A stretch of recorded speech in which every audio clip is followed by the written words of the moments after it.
Welcome to the first edition of Blue Hawk Game Day. I'm Coulter Hickok, and welcome to the BAC. I've got a whole panel of guests with me, so I want everybody to introduce themselves, please. Right. My name is Hillary Moberg. I will be co-hosting Game Day this whole football season, which I'm super excited for. I'm the student body president, and I manage the softball team, so all that's a lot of fun, and I help guest host Hawk Talk. And I am Dallas Mitchell. I am currently a player on the softball team. This will be my third year at DSU, and I stand alongside President Moberg as her Vice President in Student Senate. I'm Mark Jasdorf. I'm the Interim Vice President for Student Affairs and University Relations and a former Blue Hawk.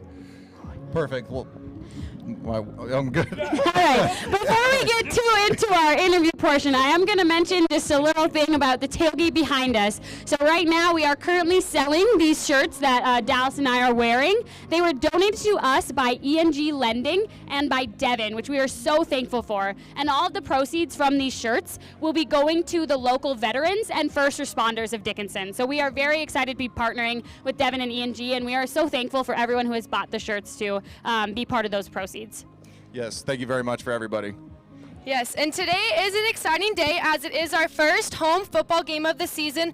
Mark, can we get some of your weather predictions for the game today? Well, luckily I'm a lightning rod, so we should be okay. But it's going to start raining here in a couple of minutes. The wind is not bad, but in the bowl, it could make a difference inside, like the 10-yard line on both sides of the end zone, if I remember correctly. But it's actually a beautiful day for football. It's not 95 and hazy like it was yesterday. It's going to be in the 70s, and this should be a perfect day for the Blue Hawks to pick up a W.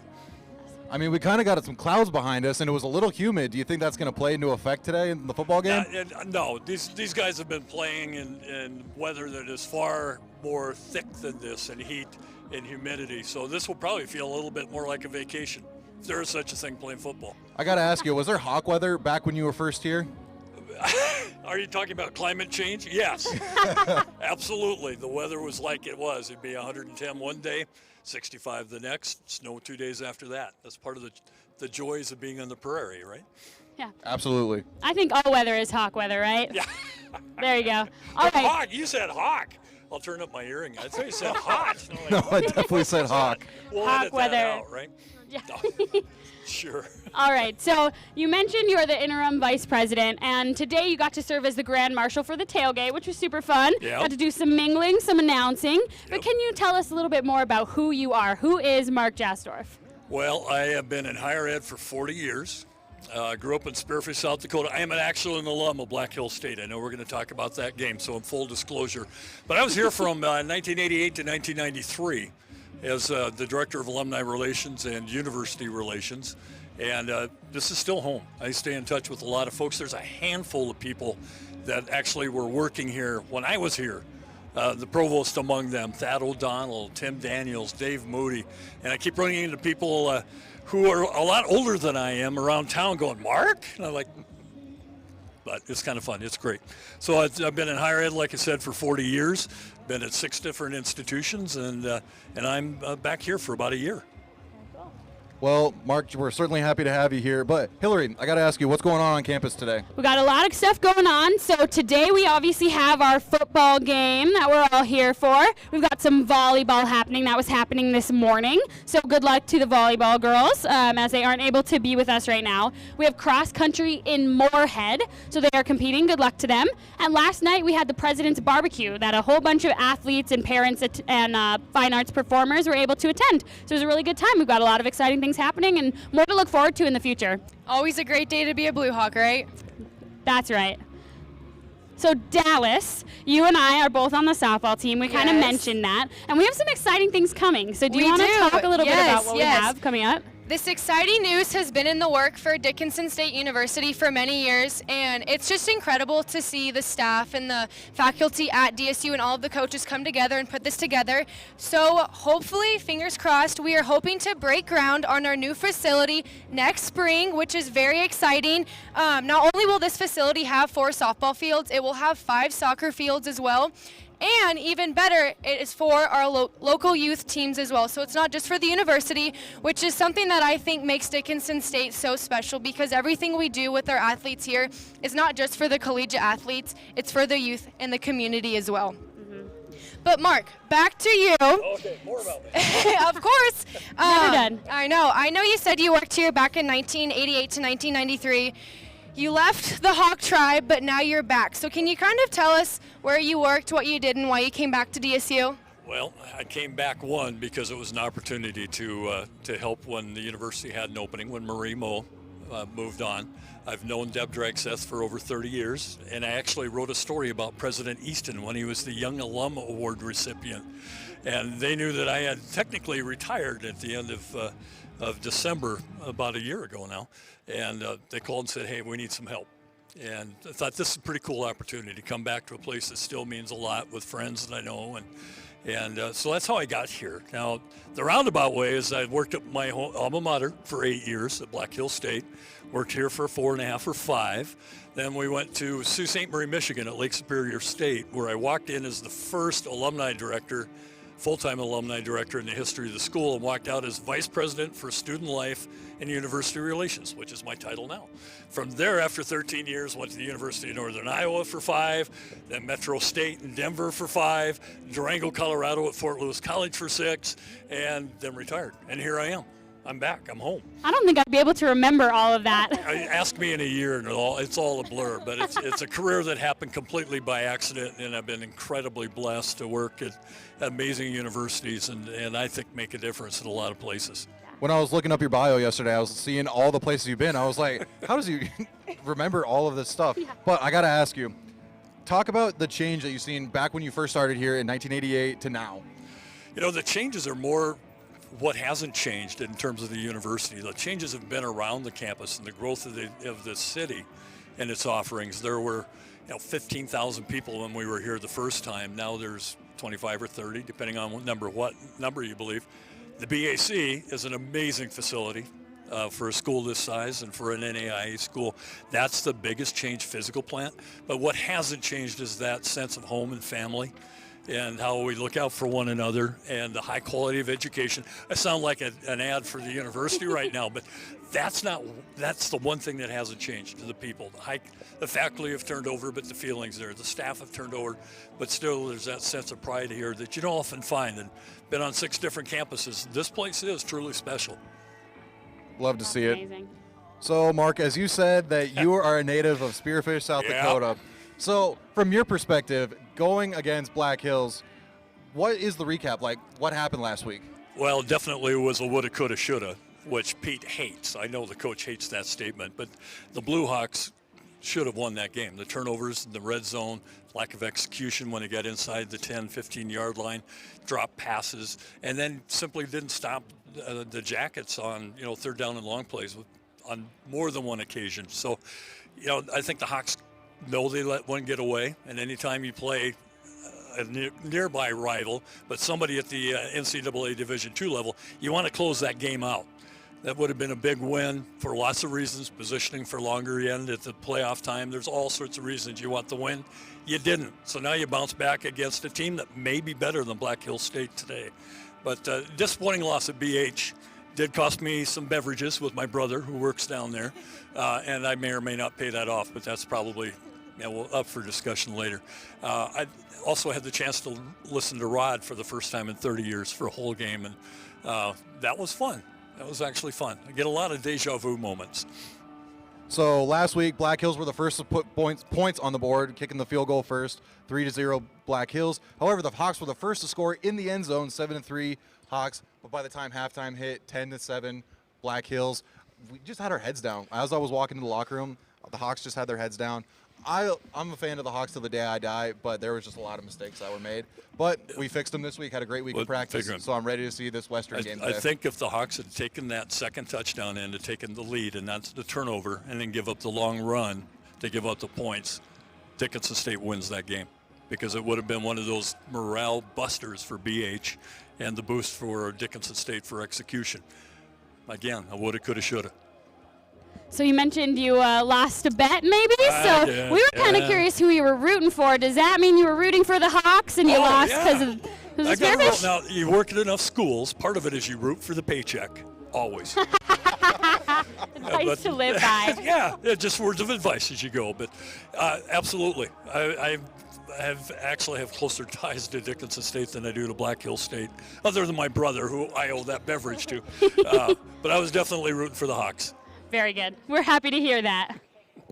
Going back to Dickinson, we are currently ranked 11th in the nation, and we are predicted to win the North Star Conference. However, because of that loss, we do have the possibility of losing ranks. But on the bright side, since we are playing Montana Western today, who are receiving votes currently, that will help us if we win to kind of push up back our ranking. But Coulter, can you kind of tell us where Valley City is right now and what's going on with them? Yep, so Valley City, they're 2-0 right now in the conference, which means that they're kind of the top dog to beat.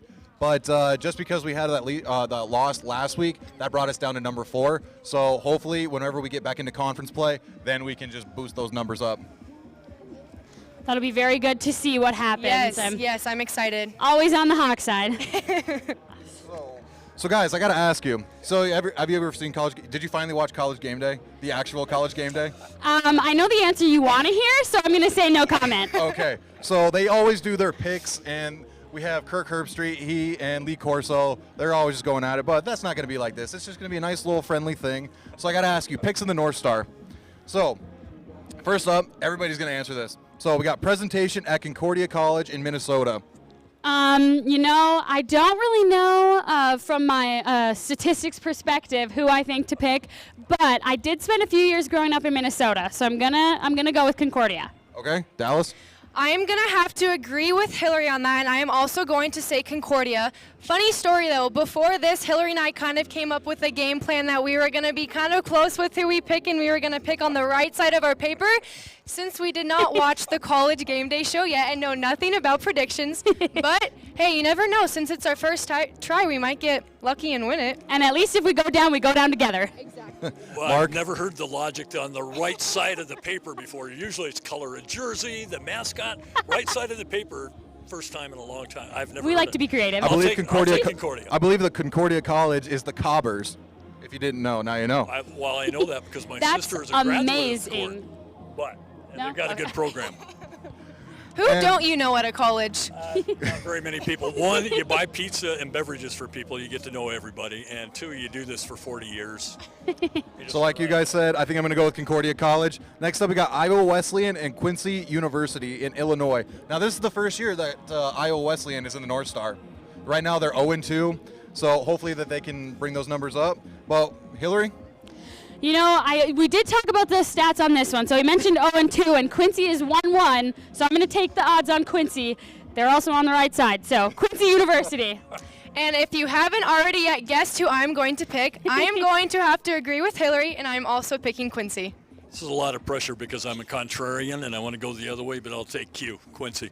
All right. Well, I was going to take Iowa Wesleyan on that one.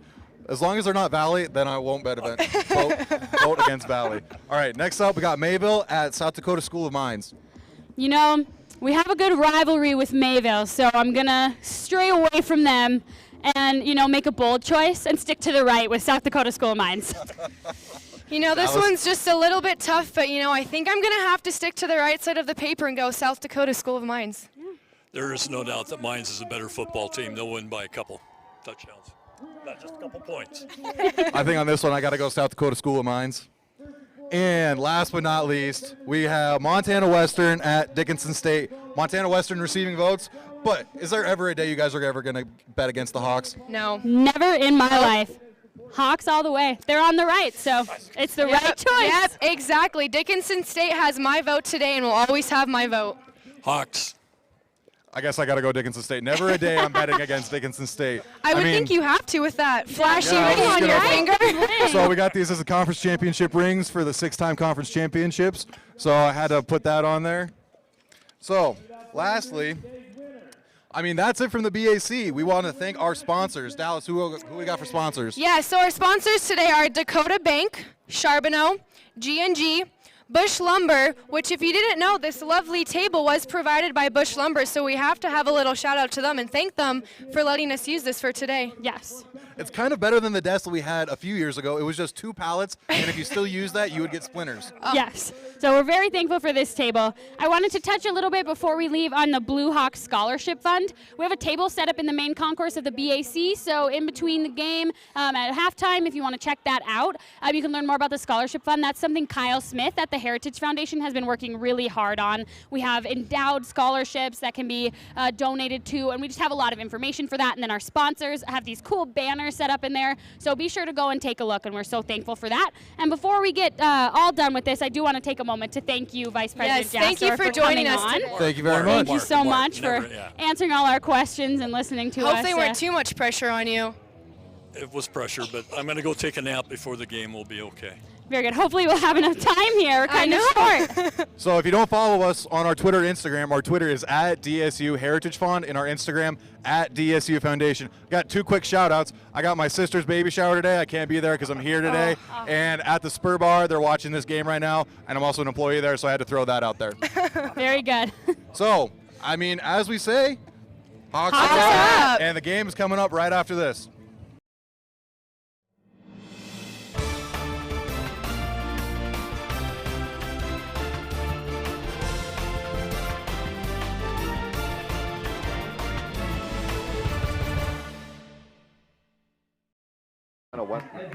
Yeah, when you look at the Dickinson State schedule, you play NCAA Division II Black Hills State in the opener last Thursday, and then today you've got a very talented Montana Western ball club coming in. Of course, last week against Black Hills State, offense drew the ball extremely well, had 3 receivers with 100 yards receiving. The 2 quarterbacks, Aaron White, along with Drew Bodecker, did a good job throwing the football, struggled running the football. Like to see a little bit more balanced attack this week, running the football and throwing the football. Defensively, struggled at times, especially on 3rd downs.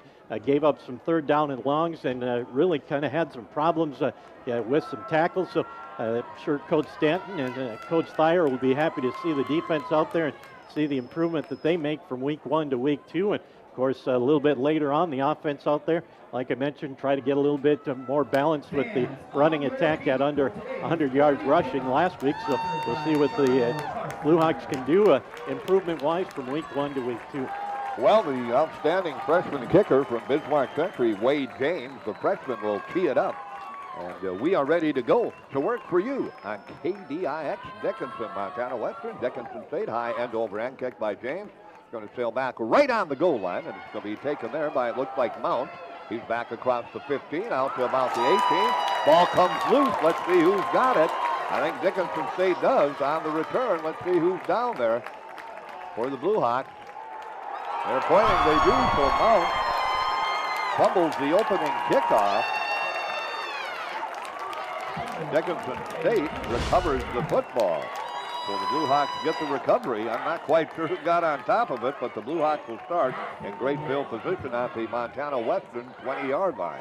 Well, the perfect situation for Dickinson State, win the toss, kick off, and then end up getting the football at the 20-yard line. So the offense will come out, see if they can finish off a drive, something they struggled with a little bit last week down at Black Hills State. Well, it'll be Sickler, Fry, and McCarville going wide, twins right side, solo left.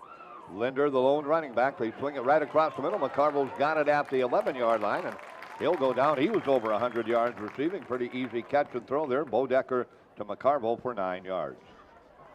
Yeah, McCarville, the lone wide out to the left side, just did a deep slant and picked up a nice gain on 1st down and brings up a 2nd down and 1 at the 11. So McCarville again comes wide to the left side. They'll go Sickler, Fry, right side. They'll go straight ahead to Linder. He's got 1st down yardage and more, down to about the 6-yard line. So we'll give Riley a pickup of 5 on the play, and it'll bring up a 2nd down or 1st down, and goal for Dickinson State, and we'll call it right at the 6-yard line. And a good push by the offensive line as Linder went straight up the middle and didn't get hit till he was about 3-4 yards past the line of scrimmage, got down to the 6. So the Blue Hawks set up 1st down and goal. Again, Bodecker with the twin set right, solo set left. Long count by Drew this time. That play clock, plenty of time on it. Linder gets the call again. Linder's got some room. Did he get in? Boy, he's close, right at the 1 yard line, inside the 1 yard line. So Riley Linder goes for 5 more yards, and it'll bring up a 2nd and goal at about the 1 yard line, just straight ahead. I think Bodecker got in, did he? Nope, they say not. So it'll be 3rd and goal. I thought Bodecker had the ball on the goal line, but they say nope. So we'll call that just no gain on the stat sheet, but it's closer to the goal line. That was pretty close to being in. Yeah, they hurried up to the front line, and Bodecker just tried to power it in as they bring in the fullback for Dickinson State. For Dickinson State will bring in the big guy, number 49 for the Blue Hawks coming into the contest. And again, we don't have 49, but I'm going to check that again. I think it's the same as it was at Black Hills State last weekend. They put Sickler in motion. Now what do we got? Legal procedure is the call, so that'll cost the Blue Hawks 5 yards. So we'll go back to the Montana Western 6-yard line, and not exactly what the Blue Hawks wanted. The big guy coming in, I believe, is Schumacher. They put him, list him as a tight end, but I think he's going to be listed as number 49, the fullback. Alec Lovegren will come in. Linder will check out.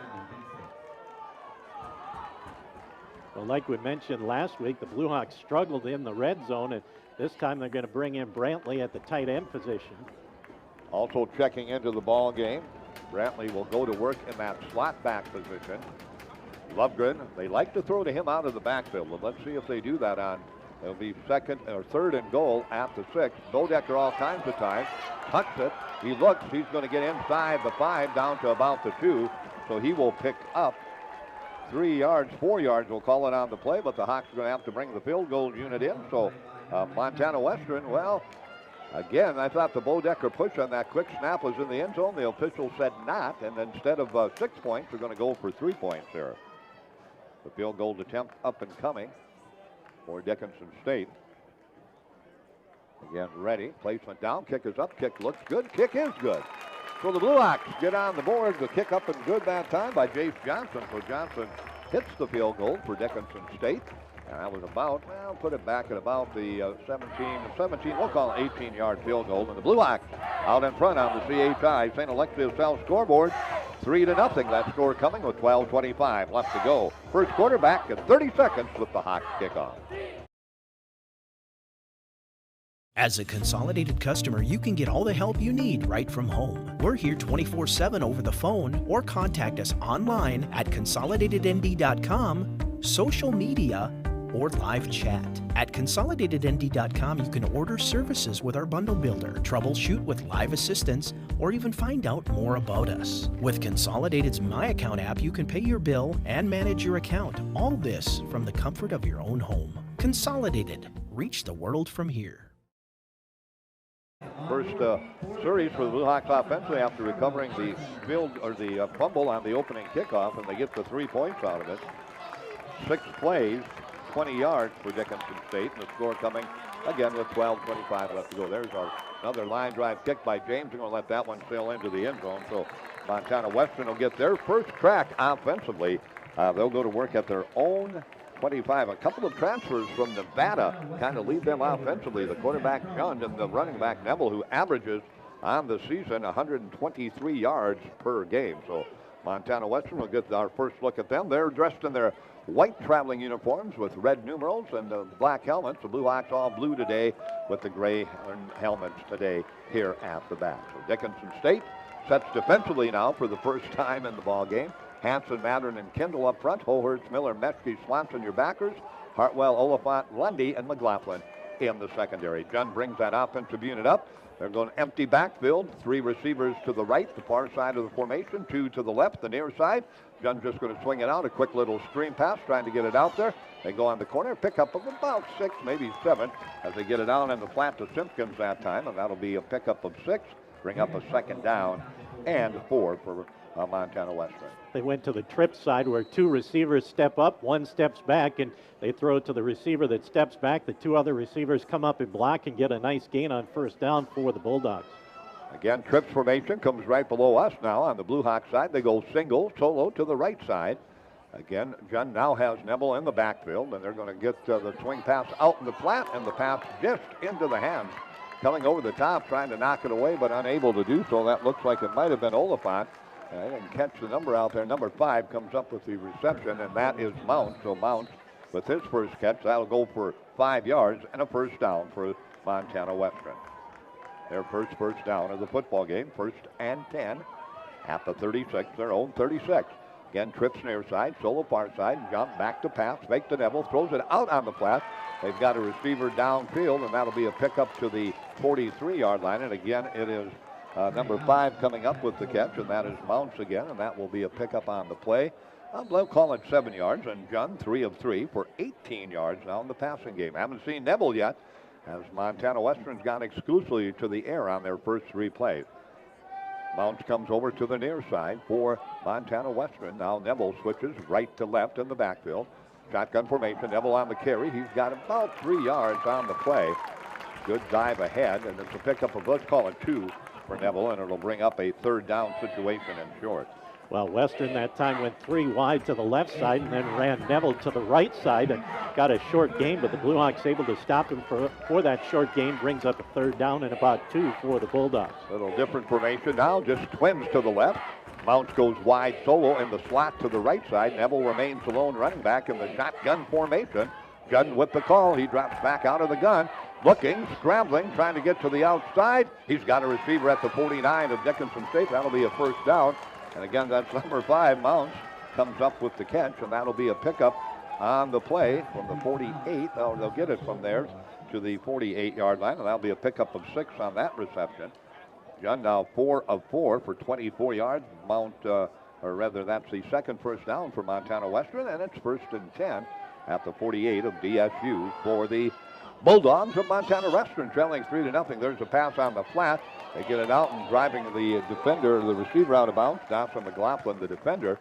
That'll be a pretty short pickup, but it's going to be hauled in that time by Simpkins. And that'll be a pickup on the play of about 5, make it 6 yards on the receiving end. So short passes, Jim, but effective passes for Montana Western. Yeah, they've done a nice job with the receivers getting out in front of the receiver that catches it and blocking downfield to give them some room. And just 1 run and 5 passes in the first series for Montana Western. 10 minutes left to go, first quarter. Dickinson State 3, Montana Western nothing. Neville straight ahead, and he's going to power to the 40-yard line. That'll be about 1.5 yards. We'll call it about 2 yard side, so we'll give Neville a pickup of about 2 on the play, and it'll bring up a 3rd down and 2 for Montana Western at the 40 of Dickinson State University. Well, Crew Mattern, along with Robbie Kindle, did a good job of getting some pressure up front, getting the tackle for a short gain. It brings up a 3rd down and short for Montana Western. Gunned again, ready at quarterback. There's the snap, there's the give. Straight ahead should be enough for first down yardage. Have new back in there. We'll see if we can catch a number as they untangle down there. Nope, that I guess is not a new back. That's number 32, Neville. So Neville will go for 3 yards on that play, and that is enough for a first down. Neville has 3 carries now for 7 yards. And 3 first downs on the series. What's that, Jim? It's short. They said short? Oh, my goodness. Okay.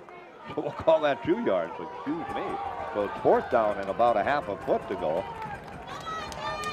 Again, Neville lines up to the right. Gunn at quarterback. 4th and a foot at the 39 of Dickinson State. Neville straight ahead again, and this time he's got it as he fights down inside the 38 to the 36-yard line, and that'll be a pickup of 3 for Neville. And that's a first down. There's the 3rd first down of the ball game for Montana Western. 4th carry for Neville, and he has rushed for 9 yards. So again, a nice drive by Montana Western. 2, 4, 6, 8. This will be the 10th play of the drive for Montana Western, and they have it at the Dickinson State. Well, let's call it 36-yard line. 1st and 10. Jund again puts Neville to his left. He'll work shotgun. Solo receivers right and left. Fakes it to Neville. Back to pass. Oh, a little give and go, hitch and go. Wide open touchdown. Oliphant bid on, that was Oliphant bid on it, and they hit the receiver, their leading receiver, Hermanson, wide open from 36 yards out. Just a little hitch and go, and Oliphant bit, and once he bit, Williamson was by him by about 10 yards, and they lay it in. Great throw, great run, and great pattern sets up Montana Western for their first touchdown, and they lead it on the CHI St. Alexius South scoreboard, 6-3, with the PAT attempt up and coming. Yeah, Hermanson just a little out and up, and the defender Oliphant took the out, and Hermanson went up and nobody around, and an easy pitch and catch as Western gets on the board to take a lead after the PAT of 7-3. Well, 10 plays, Western goes, Montana Western, and they cover 75 yards in 10 plays. Hermanson hauls in the 36-yard touchdown pass. The PAT attempt is good. 7-3, Montana Western, 8:28 left to go. First quarter, we're back with the Bulldogs kickoff to the Hawks in 30 seconds. At Dakota Community Bank and Trust, we're leaders in the egg industry. Our egg lenders grew up farming and ranching, and they understand egg operations. With our agribusiness lending experience, we can help you with your financing. We specialize in egg real estate, operating lines of credit, and cattle and machinery financing. To serve you, we need to hear you. So stop by your local Dakota Community Bank and Trust.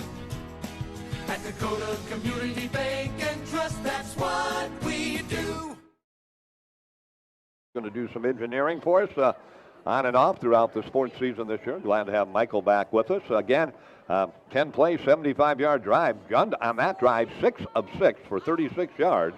And the touchdown, the Bulldogs, we thought would run the ball a little bit more, only ran for 9 yards in that series. But again, the pass of 36 yards gives them the lead, 7-3.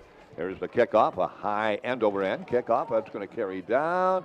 Bounce at about the 3, picked up there at the 10, back across the 15, 20, and out across the 25, and they're near the 25, and finally run out of bounds over there for Dickinson State was Lundgren. So DSU will go to work.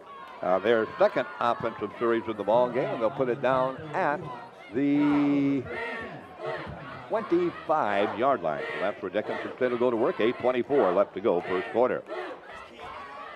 Riley Linder back in with Drew Bodecker. Linder will work at the running back position. Sickler and Fry, your wideouts near side. Caden Kuntz and McLaughlin go wide, or Caden Kuntz, and McCarville go wide to the left side, the far side of the formation. Linder gets the carry, and he's got nowhere to go. He's right at the 25-yard line, and that is it. So no gain for Linder. And for Riley, that'll be his third carry of the football game. He's rushed for 10 yards, and will bring up a 2nd and 10. So 2nd down and 10. Brantley in at the tight end position for Dickinson State. We might see maybe Kellen Ray a little bit of playing time today. Pete mentioned in the pregame show that he may be able to go today, so we'll keep an eye on that. The veteran tight end, kind of slash wide receiver. Bodecker ready, gets the snap out of the shotgun, steps up in the pocket all kinds of time. He's got his receiver out there, but way over the head. Had Linder at about the 35, but threw it too high and too far, and it goes incomplete. Brings up a 3rd down and 10 for Dickinson State. 3rd and 10 for the Blue Hawks. 1 for 2 now for Bodecker for 9 yards. Brantley will check out, so the receiving corps, 4 wideouts will stay in for Dickinson State. Lundgren checks back into the backfield for the Blue Hawks. Montana Western adjusted defensively. 3-4, a 34 defense right now, almost a 35. Back to pass Bodecker all kinds of time. Now he's hit, now he's sacked. As he got around Gunnar Farsweet, the defender that time, and brought him down, and Bodecker will lose yardage on the play. So Bodecker goes down as a sack of 2 yards on the play. Will bring up a punting situation for Dickinson State. Bodecker just tried to step up in the pocket, but the defender threw the offensive lineman away and came up with the sack. So Dickinson State goes 3 and out on their 2nd possession of the day. And they're throwing an offensive lineman as big as Gunnar Farsweet away. They're doing a pretty good job. Gunnar about 6'6", about 320. There's the punt for Dickinson State. High end over end punt. It's going to be fielded at the 42 of Montana Western. And that will bring up the Bulldogs offense out onto the playing field. Their last drive, very impressive, 10 plays. And they went 75 yards in those 10 plays. So they'll take over Montana Western will at the 42-yard line of Montana Western, and Gunn will come out. He was perfect on that drive again, 6 for 6. Throwing the football around was Gunn. He'll put receivers or runners to his right and to his left. Receivers twin to the far side, solo to the near side. Gunn again ready, long count. There's a handoff, and getting out to the outside. Neville breaks a tackle. He'll go down at the 46-yard line of Dickinson State, and that will be a pickup on the play of 12, but penalty flags are down right at the turning point to head upfield for Neville, and that's usually maybe an illegal block, but we'll wait and see what the call is. They're talking it over right now with the officials, our officials again, out of Bismarck, North Dakota, out of the North Star Athletic Association. Dennis Reap, our referee, and the flag down at the 42, back to the 32. So nice run by Neville is negated. And that'll bring up a first down, and 20 now. First and 20 for Montana Western at their own 32-yard line. Into the ball game at a running back position, number 8, Colton McPhee. So McPhee and Neville in the backfield. Twins right side, Solo near side. Hawks adjust defensively. Now Jun back to pass. Goes out of the backfield trying to get it to Neville and off his hands. Had it on his hands momentarily on the coverage that time for Dickinson State. The Beach, North Dakota product, Gage Swanson, but it goes incomplete. And I think Neville that time was just looking upfield a little too much as he put it right on the hands, but Swanson was right there, probably would have came up and made a tackle for a short gain, so brings up a second down and 20 for Montana Western. 7-3, Montana Western leading Dickinson State, 6:43 remaining to play in the first quarter. Again, John Reddy, now solo back, Neville in the backfield. Again, he averages 123 rushing a game. Back to pass on the flat. The receiver is out there. Did he come up with it?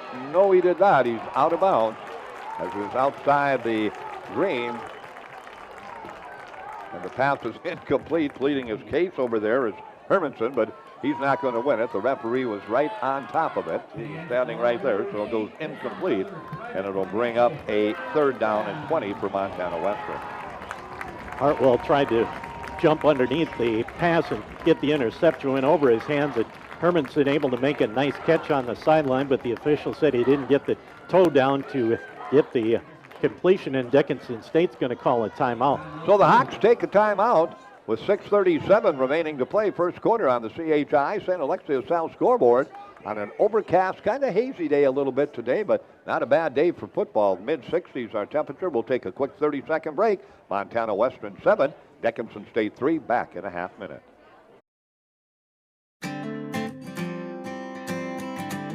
Dan Porter Motors has led the way for over 40 years with over 300 vehicles to choose from.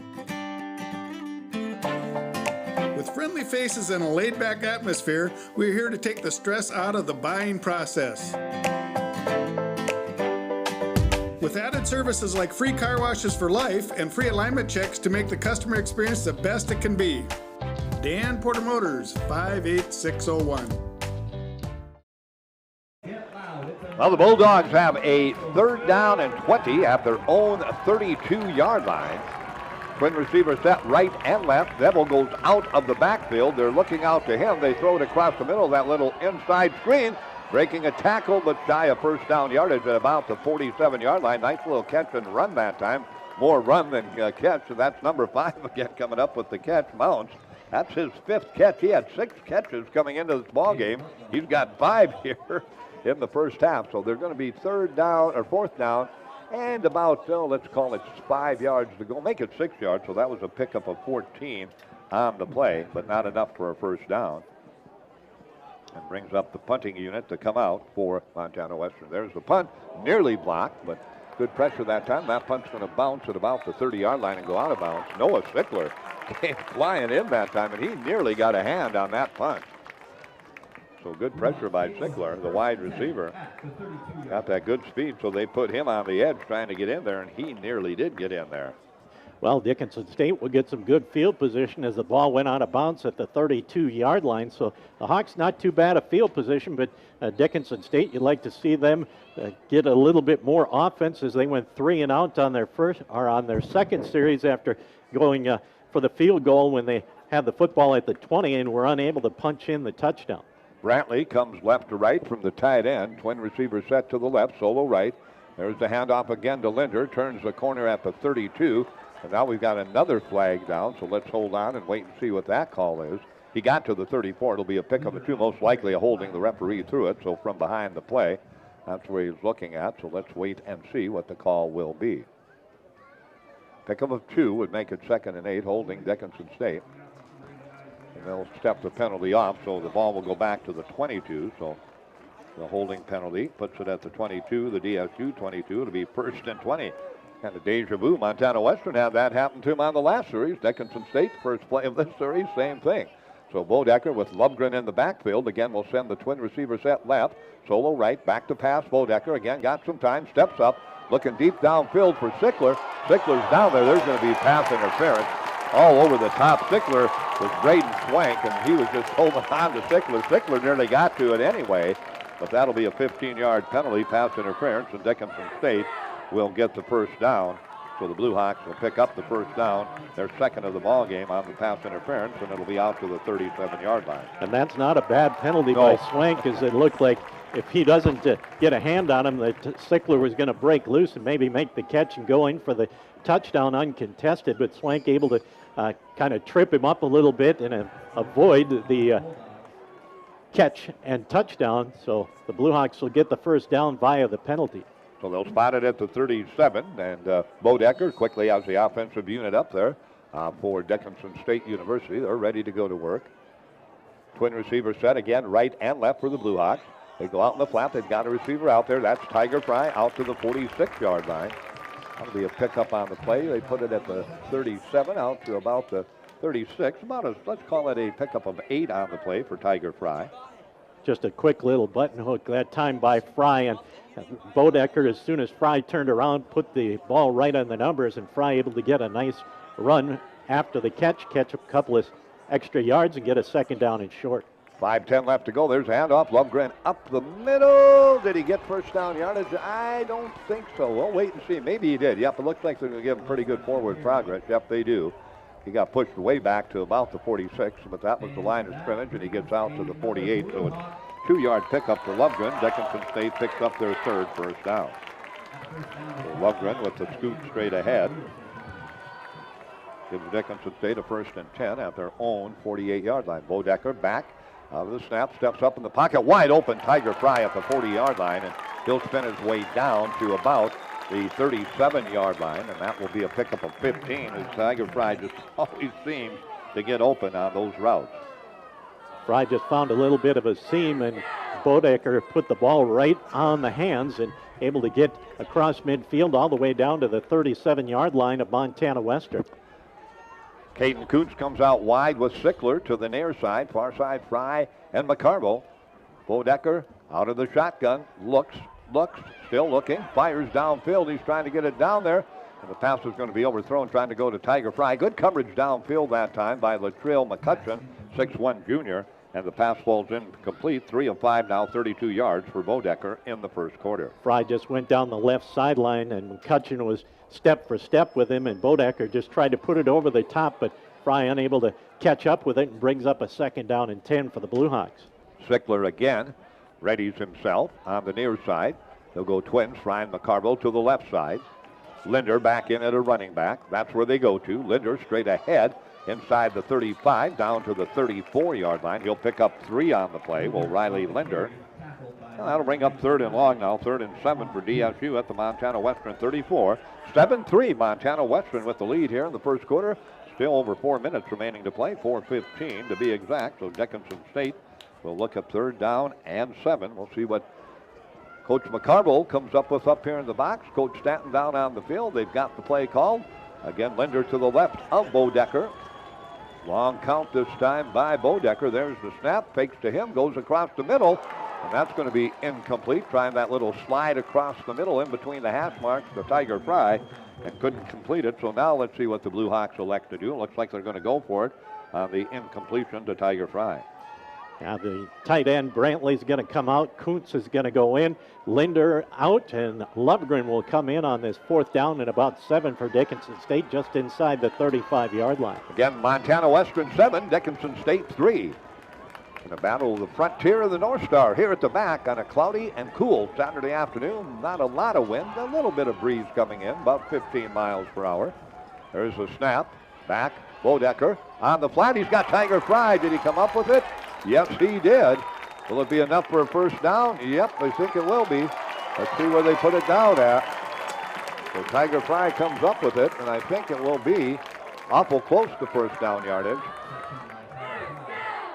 So that'll be a pickup. They needed 7, so Fry catches it right on the sideline. Tough catch for Fry, and it is a first down for Dickinson State. Their 5th first down, so they keep the drive alive. 9th play of the drive up and coming for the Hawks. And a good throw by Bodecker as Fry right on the sidelines got it up where the only guy that could come up with the catch was Fry, and he did, got the toe down and fell out of bounds and a first down for Dickinson State. Again, trips formation left, solo right. Sickler, they're looking out in the flat. Oh, they've got to set up to Lovgren. He's got a hole at the 20.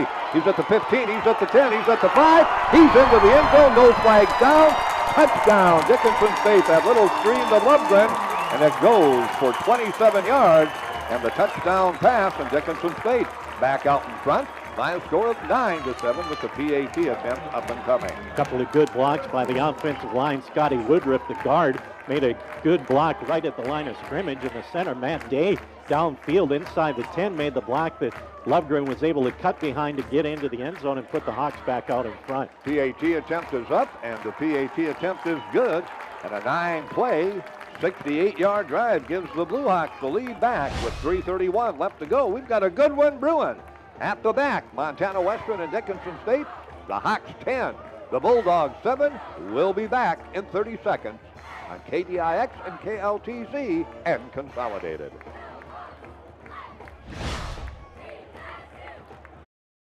Big Boy Toys.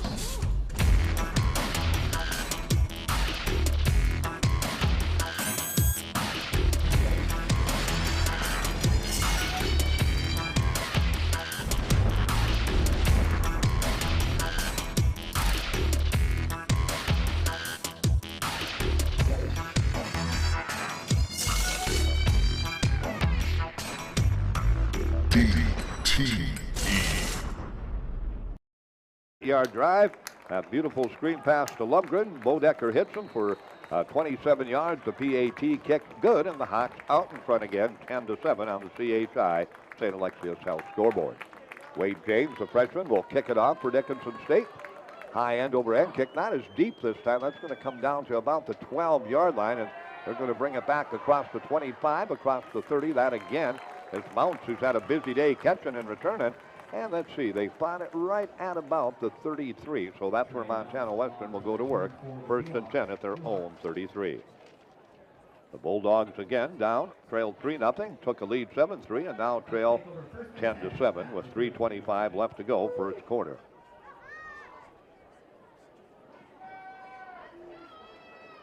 Jund will come in. He's had a solid first half. Jund, 5 of 8, 66 yards and a touchdown.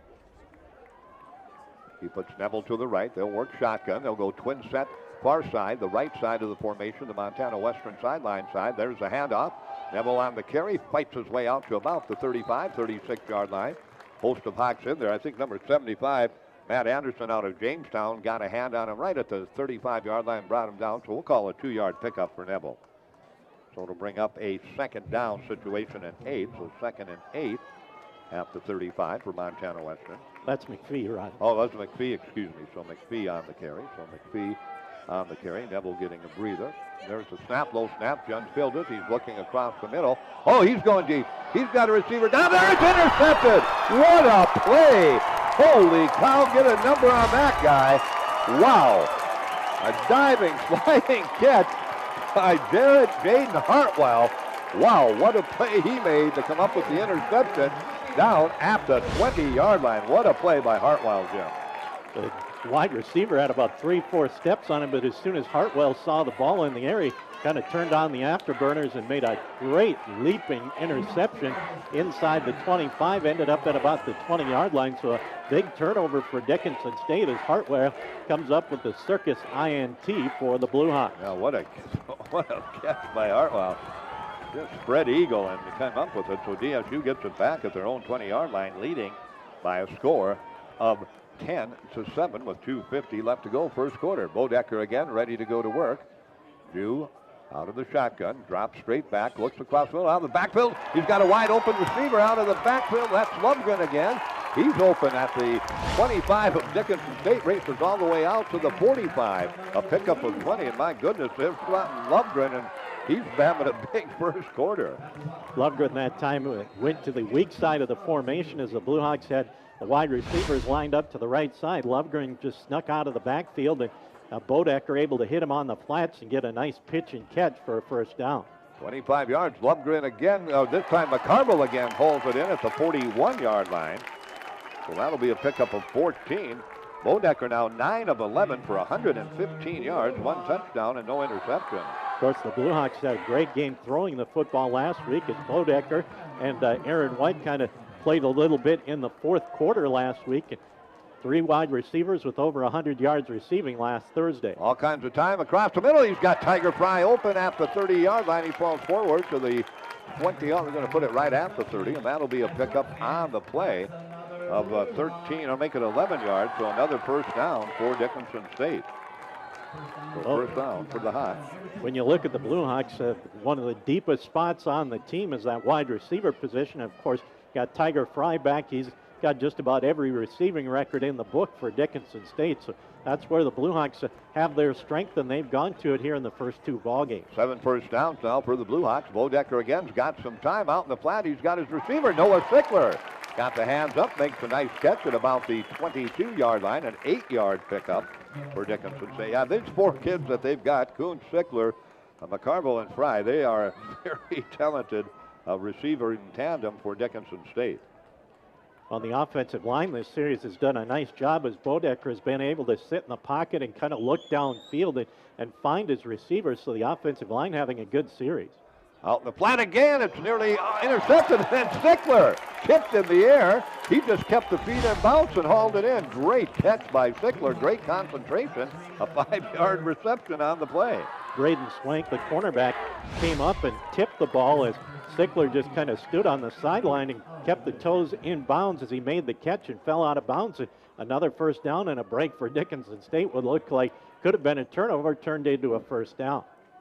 First and 10 at the 17. We'll catch our breath as Bodecker rolls out, fires in the end zone. He's got Kuntz open. He's got it for a touchdown. His 3rd touchdown of the season.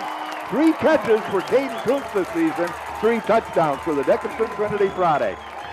What a catch by Caden Kuntz, kind of sliding, diving, and hauled it in on a 17-yard touchdown pass. Yeah, Caden spent 2 years out at NDSU, decided he wanted to come back home and play for Dickinson State. And last week, 2 catches, 2 touchdowns. This week, 1 catch, 1 touchdown.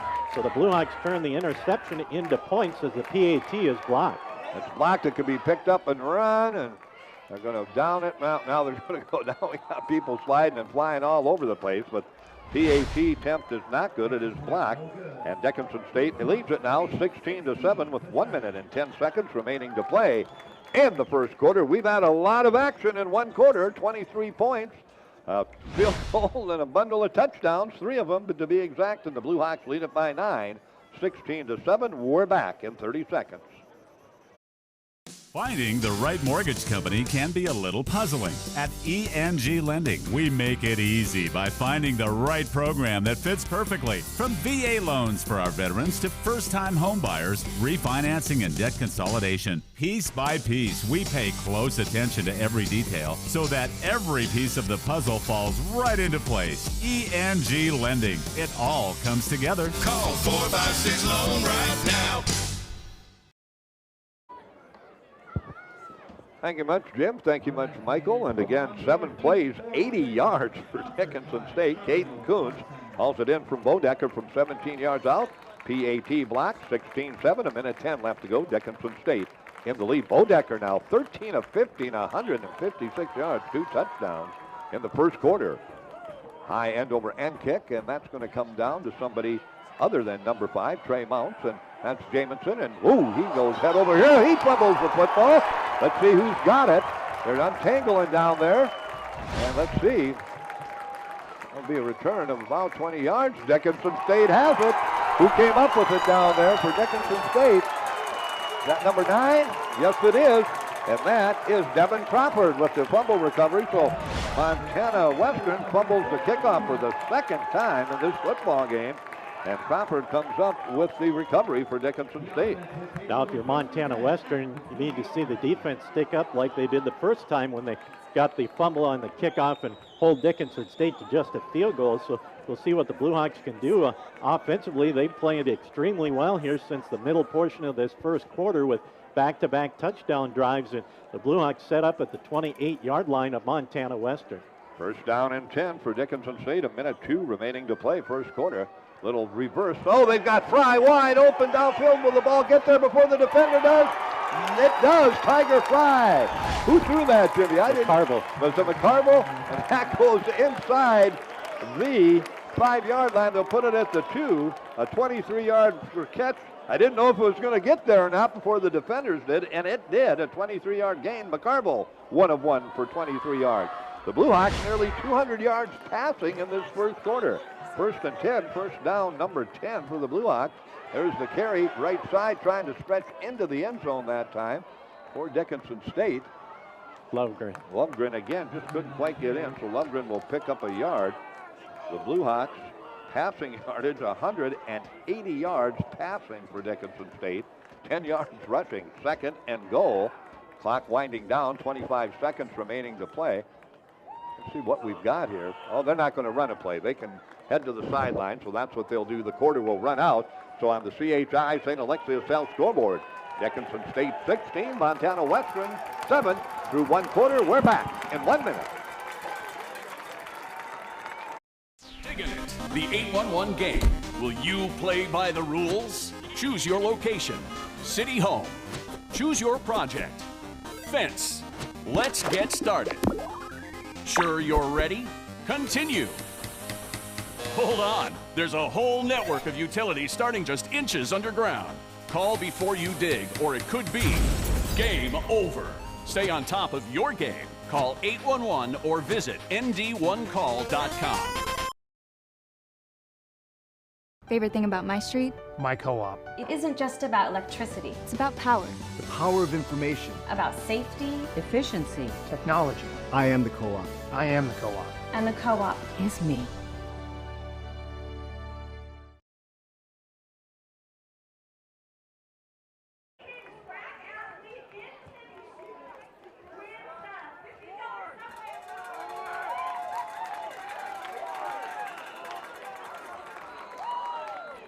Well, back with you.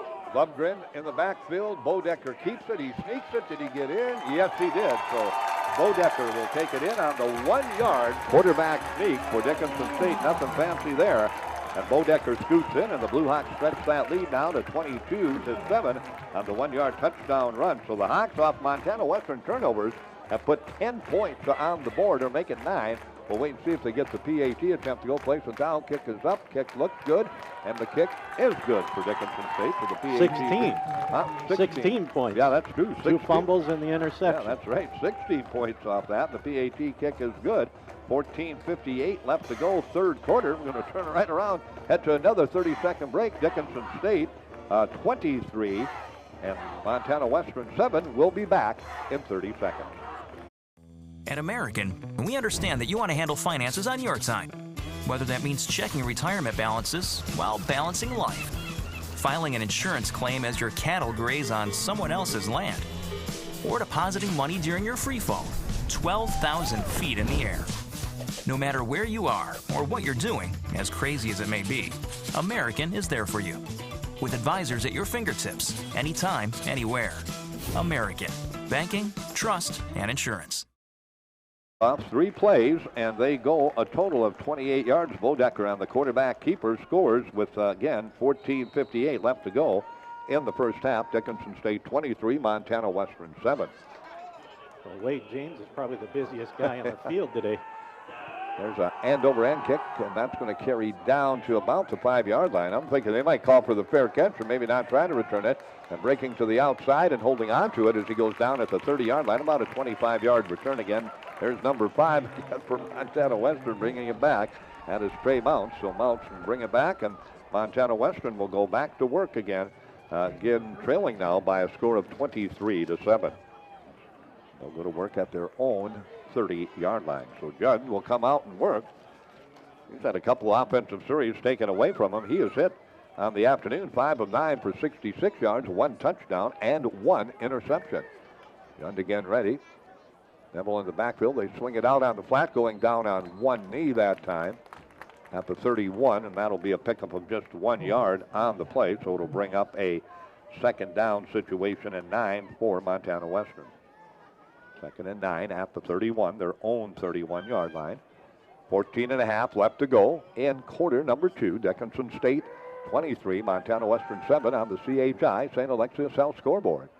Back to pass is Judd. He's looking. He's got time out in the flat. Oh, he's got a man wide open in midfield. Somebody fell asleep again. Down the sideline is Neville, and he's going to race into the end zone for a touchdown. No flags down. That will cover 69 yards.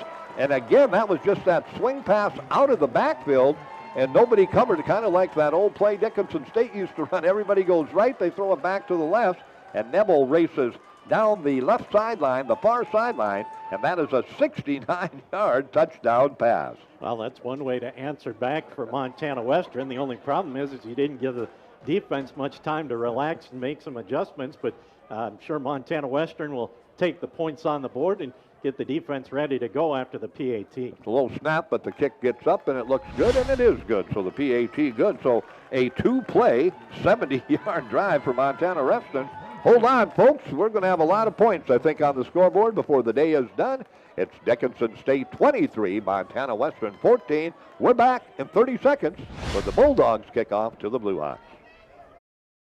The Hub in North Dickinson is more than your ordinary convenience store. From Godfather's Pizza and the Hub Cafe to gourmet coffee, tea, and more. Stop by early for breakfast or grab something to go. We carry a variety of donuts that we make fresh every day. If your vehicle is dirty, we now have a state-of-the-art car wash at both locations. Stop in and see what we have to offer at the Hub located on North Highway 22 or the Hub West Dakota Oil on East Villard in Dickinson. We're changing the way people think about the convenience store industry. The Blue Hawks again saw Montana Western strike in a hurry. Two plays, 70 yards, a 69-yard pass out of the backfield to Neville on the far sideline. And boy, he just raced in completely untouched. Nobody could catch up with him. And Montana Western, after being up 7-3, fell behind 23-7 as the Hawks have rolled off 20 straight points. Now Montana Western answers with a touchdown of their own, making it 23-14. Here's the kickoff for Montana Western, a short kick. That's going to come down to Lundgren at the 13. He's back to the 15, 20, 25, across the 30, and out to about the 35-yard line. So again, pretty good field position for Dickinson State to go to work at their own 35-yard line. And they lead again by 9, 23-14, with 14:09 remaining to play in the first half. 37 points, and we played 51 seconds into the second quarter. I'm just looking at 145 total yards for Montana Western. For Dickinson State, about 189. So we're total yards between these two teams. We're approaching 400 total yards, and like Jim said, 37 points. We still have 14 minutes left to go in the first half. Montana Western down by 9. Bodecker with a running back to his right and to his left. He's going to hand it off. There's Lundgren again. He turns upfield at the 40, cuts out of bounds at about the 43-yard line. Yep, nice first down game for Dickinson State. I think Pete Statton will take 8 yards every time on first down, so Lundgren scoots for 8 yards on the play. Yeah, Linder got out in front and got a nice block to give Lindgren a little bit of room to the outside and bring up his second down and short. So Lundgren again, enough to carry, makes it up a second down and 2 for the Blue Hawks. They've rushed for 18 yards, not a lot of running by either ball club. There's the handoff again. Linder's got first down yardage and more into Montana Western territory as he goes from the 43 out to near midfield. They'll say right at the 49. So that'll be a pickup on the play of 8 yards for Linder and a first down for Dickinson State. Good vision by Linder as it was supposed to go straight up the middle, but saw an opening to the outside, cut to the right, and got a good gain and into Montana Western territory. Bodecker rolls out, tucks it. He lost the running back. I think somebody went the wrong way or he turned the wrong way, and he'll lose a yard on the play. I'm not sure which one was which, but somebody didn't do what they were supposed to do, Jim. Yeah, Bodecker just turned to his left. Linder went to the right, and Bodecker just kept the football and tried to get as much as he could and got back just shy of the marker and brings up a second down and 11. So they put the ball right at midfield. Again, Lundgren in the backfield, twin receivers right and left. All kinds of time for Bodecker. Steps up. Now he tucks it. Now he's going to run with it, and he's going to pick up a nice gain, about 6, maybe 7 yards. We'll see where they spot it down at the 44. So Bodecker will pick up 6 on the play, and it'll bring up third down for Dickinson State. Third, and let's call it 5 for the Blue Hawks at the Montana Western 44-yard line. Western did a good job of covering the receivers that time, and Bodecker had all kinds of time, and the offensive line pushed the D-line to the side, and Bodecker got a nice gain, brings up a third down and manageable. Bodecker rolls to his right. Lundgren will stay on the block. He's got his receiver out there. That's Sickler, and Sickler has first down yardage. Did he fumble the football? Let's wait and see. I think he did. Yes, he did. And Montana Western will come up with the football. So Sickler picks up 12 yards on the play. I thought he was going to go out of bounds, but he went ahead for about 3-4 more yards and then had the ball stripped away. And it will go back to Montana Western on the CHI St. Alexis L scoreboard. The Hawks turnover. The scoreboard reads 23-14 Dickinson State. And the safety Cameron Rouser came up with the recovery from Montana Western, so the Bulldogs get a break as Dickinson State turns it over for the first time. 168 passing for Bodecker, but again, Sickler just had the ball stripped away that time. And Montana Western takes over at their own 32-yard line. 12:24 left to go. Again, out in the flat, the pass is going to be a bouncer in there. I thought it bounced in there, but let's wait and see. We're going to call that a catch. That bounced into the receiver's hand. You can see that from up here. We'll take a look at it again, maybe on the scoreboard. Well, they're not going to show it again, but that took a skip and a hop. That'll be a 5-yard pickup. 8 of 12 now for 141 yards. And a second down and 5 at the 37 for Montana Western. Again, long count this time. There's the snap. Neville gets the carry, and he's going to be hit, and he's going to be hit behind the line of scrimmage. Coming up, Dickinson State that time, Keaton Meschke, the linebacker, the freshman out of Mandan, North Dakota, made a big-time hit on Neville, and that'll go for no gain on the play. Actually, it looks like he maybe lost about a half yard as Meschke came up and made the big hit, as it looked like Neville was going to get some room to the left side, but Meschke came up, made the big hit, dropped him, looks like right at the line of scrimmage. So third down and 5 for Montana Western at their own 37. Trips formation to the near side, solo to the left side. Dickinson State 23, Montana Western 14. Back to pass, out in the flat. They got the receiver in first down yardage. And again, Mounts comes up with the catch to the 49, a 12-yard catch for Mounts and a first down for Montana Western. Their 8th of the football game. Mounts, the lone receiver to the left side, just did a little quick slant and able to get the catch for the first down just shy of midfield. 9 of 13, 1 touchdown, 1 interception, 153 passing for Montana Western, their 8th first down. First and 10 at their own 48. Again, back to pass all kinds of time. He's got a receiver wide open, and he dropped it. In and out of the hands that time of Williamson. He thought Hermanson, excuse me. I'm thinking he thought that maybe he was looking towards the end zone before the ball got there, kind of snuck that peek ahead. And he got by Dawson McLaughlin that time. And he was wide open. He would have run out of real estate, but he was open and available for Jund that time. Yeah, well-thrown ball by Jund as he put it right on the hands of Hermanson, but just went off the hands and out of bounds, so a break for Dickinson State. So second and 10 for Montana Western at their own 48. 14 for Montana Western. Hawks have 23, lead it by 9. Hohertz looks like he might be coming on the blitz. He is. Nope, now we've got a penalty flag. Might have a delay of game. Nope, illegal procedure. The penalty, it will be. That'll be 5 yards, so it'll bring up the ball back to the 43, bring up a second down and 15. So second and 15. Now into the ball game. Steinbasser checks in for Dickinson State. Tel Lundy back there for the Blue Hawks. Also back there, Crawford. Looks like Hartwell back there also for Dickinson State. Secondary's getting, or Oliphant, excuse me, back there for Dickinson State. So second down and 15. Jund puts the running back to his right. Switches to tight end, right to left. Twin set right, solo left. Back to pass. We're going to run that little inside screen and all kinds of traffic in there, and a good play that time. Coming up to make the hit for Dickinson State, number 46, and that is Gage Swanson. He read that well in a short gain. That'll go for about 3 yards on the reception that time. Just a little wide receiver screen, and Swanson sniffed it out and dropped him after a gain of 2. Brings up a third down and about 2 for the Bulldogs. So the Bulldogs will try to go to work here on a third down situation. They have a 12. 12, okay. Third down and 12 for the Bulldogs at their own 46-yard line. Then back to pass out in the flat. Does he have his receiver? Nope, it goes incomplete. Good coverage over there. Dawson McLaughlin over there for Dickinson State made the play. Oh, no, Tel Lundy, excuse me, made the play, it looks like, for Dickinson State. So, again, the pass batted away, and it'll bring up a punting situation for Montana Western. Well, the defense, other than turnovers, finally made a stop for either or team thus far. It's been turnovers and that type of thing that have kind of stopped drives. But this time the Dickinson State defense comes up with a nice stop, and they'll get the ball back to the offense. There's the punt signaling for the fair catch. It's Coots.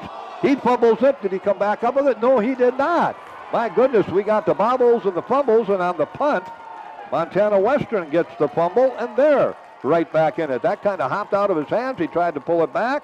So back-to-back turnovers by Dickinson State, one by Sickler on the catch and then run and then fumble as he got hit. And now by Kuntz on the punt return. And Montana Western will get the ball back in great field position at the 16-yard line of Dickinson State. Yeah, Justin Muff has got on the hands of Kuntz, but then he bobbled it, and the defender just came up and took it away from him. So they'll get the ball right at the 16-yard line. And we have 9:59 left to play. Montana Western down 23-14, but they are knocking on the door again now after the Muff punt and the turnover, the fumble by Caden Kuntz. And now the ball back in the hand of Jun. There's the handoff straight ahead. Big hole up the middle to about the 10. That'll be a pickup of 6. On the carry that time, McPhee. So McPhee will go for 6 yards on the play. And it'll bring up a 2nd down and 4 for Montana Western. The Bulldogs in this football game, as we said, neither team has rushed for a whole lot of yardage in this contest. Montana Western, 15.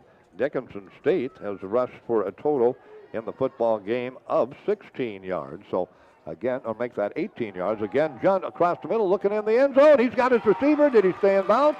Yes, he did. Let's see if that's number 12 over there. Let's see if we can catch a number. I can't catch the number down there, way in the corner.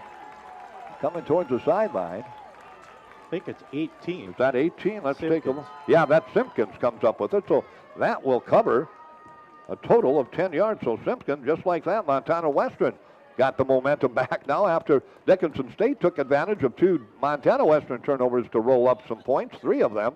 Montana Western has taken advantage of some Dickinson State turnovers to get right back into the football game. PAT attempt is up. The kick looks good, and it is good. So on the CHI St. Alexis Health scoreboard, the Bulldogs right back in it. It's Dickinson State 23, Montana Western 21. And we'll be back with the Bulldogs kickoff to the Blue Hawks, and we'll do it for you in 30 seconds. The Mix 105.7 is your home for the best music, the best variety, including tunes from the 80s, 90s, 2000s, and today. Listen weekdays for the Mixed Up Morning Show, followed by the Midday Grind. Weekends feature the Hottest Party, Saturdays 4 to 8 p.m., where you'll hear exclusively the hottest songs on our playlist. If you like the classic hits from the 60s, 70s, and 80s, tune in Sunday mornings from 8 a.m. to noon for The Time Machine. The Mix 105.7 is locally owned, locally operated, and locally mixed. Play, 16-yard drive for Montana Western, and they trail the Blue Hawks now 23-21 with 9:26 remaining to play here on the CHI St. Alexis Health scoreboard in the first half. And 30 of the 43 points on the board have come off of turnovers. So both teams having trouble hanging on to the football in this football game. Here's a kick again, a high short kick. This one's going to come down again to Lovgren. He has it at the 12, back across the 20, 25. Hit it to 25, spins off it, keeps his feet, fights all the way out to about the 34, 35-yard line. Nice return by Lovgren. And the Blue Hawks offense will come out. They'll go to work. The Blue Hawks again offensively in this football game have thrown the football today for a total of 91 yards. They have rushed for 25 yards. Montana Western has thrown for 166 and rushed for 15. And we have all kinds of points on that scoreboard. So Dickinson State takes over at their own 33-yard line with 9:20 remaining to go in the first half. And they lead by 2, 23-21. Long count. Aaron White now in the ball game, and White will get the pass out on the flat. That's going to be hauled in by Lovgren. They said, Pete Stanton said they're going to give White some work in each half to keep him sharp, and he played outstanding at Black Hills, so Lovgren calls that one in, and that will go for a short gain, about 2 yards. And again, that'll bring up a 2nd down and 8 for Dickinson State, so 2nd and 8 for the Blue Hawks. 8:55 remaining to play in the first half. 23 Dickinson State, 21 Montana Western. Long count this time by White. There's the snap. White again out in the flat. He's got his receiver out there. McCarville, it looks like, right below us on the Dickinson State sideline. And that is McCarville. He'll haul it in at the 41. So that's a pickup on the play of 6 yards. And it'll bring up a 3rd down and 2 for Dickinson State at the 41-yard line, their own 41-yard line, with 8.5 minutes remaining to play on the CHI St. Alexis South scoreboard here in quarter number 2. 23 Dickinson State, 21 Montana Western. 3rd down and 2, big 3rd down play. Brantley comes right to left from that tight end position, becomes a slot back, They run straight ahead with Linder, and I don't know. It's going to be close. I don't think he got it. He got out to about the 42, needed the 43, and that's going to be a yard shy, so the punting unit will come in. So Linder will pick up 1, and Dickinson State will punt the football back to Montana Western. So the Bulldogs will get it back, and the Bulldogs again in this football game trail by 2. They get enough guys out for the punting unit, so Dickinson State will punt the football away. Payne in to do the punting for Dickinson State. Good snap, not a big rush, and he'll get it off. A wobbly end-over-end kickoff, and that one's going to be fielded by Montana Western inside the 30. Taken down that time by Mounts at about the 27. So Montana Western will get the football back. And again, they trail in the ball game by 2 points. And again, Dickinson State's defensive unit traps back out onto the playing field. So Dickinson State will come back out onto the playing field.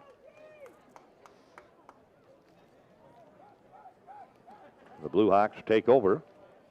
Defensively, Montana Western takes over again offensively. And they'll go to work at their own 27-yard line. 7:36 left to play before halftime. Again ready, twin receivers right, solo left. There's the handoff. They're trying to get Neville to the outside. He cuts to the corner, gets about to the 32, and then he's run out of bounds over there. So let's see how many yards they give him on the play. Right at the 32, so we'll call it a pickup of 5 for Neville. 2nd down and 5. Well, as we said, not a lot of rushing. The Hawks now 26 yards rushing. Montana Western 20 yards rushing in this football game. It's been pretty much air control for both teams as both quarterbacks, Jund and actually 3 guys for Dickinson State throwing the ball around. And again, ready to go to work. At quarterback is Jund.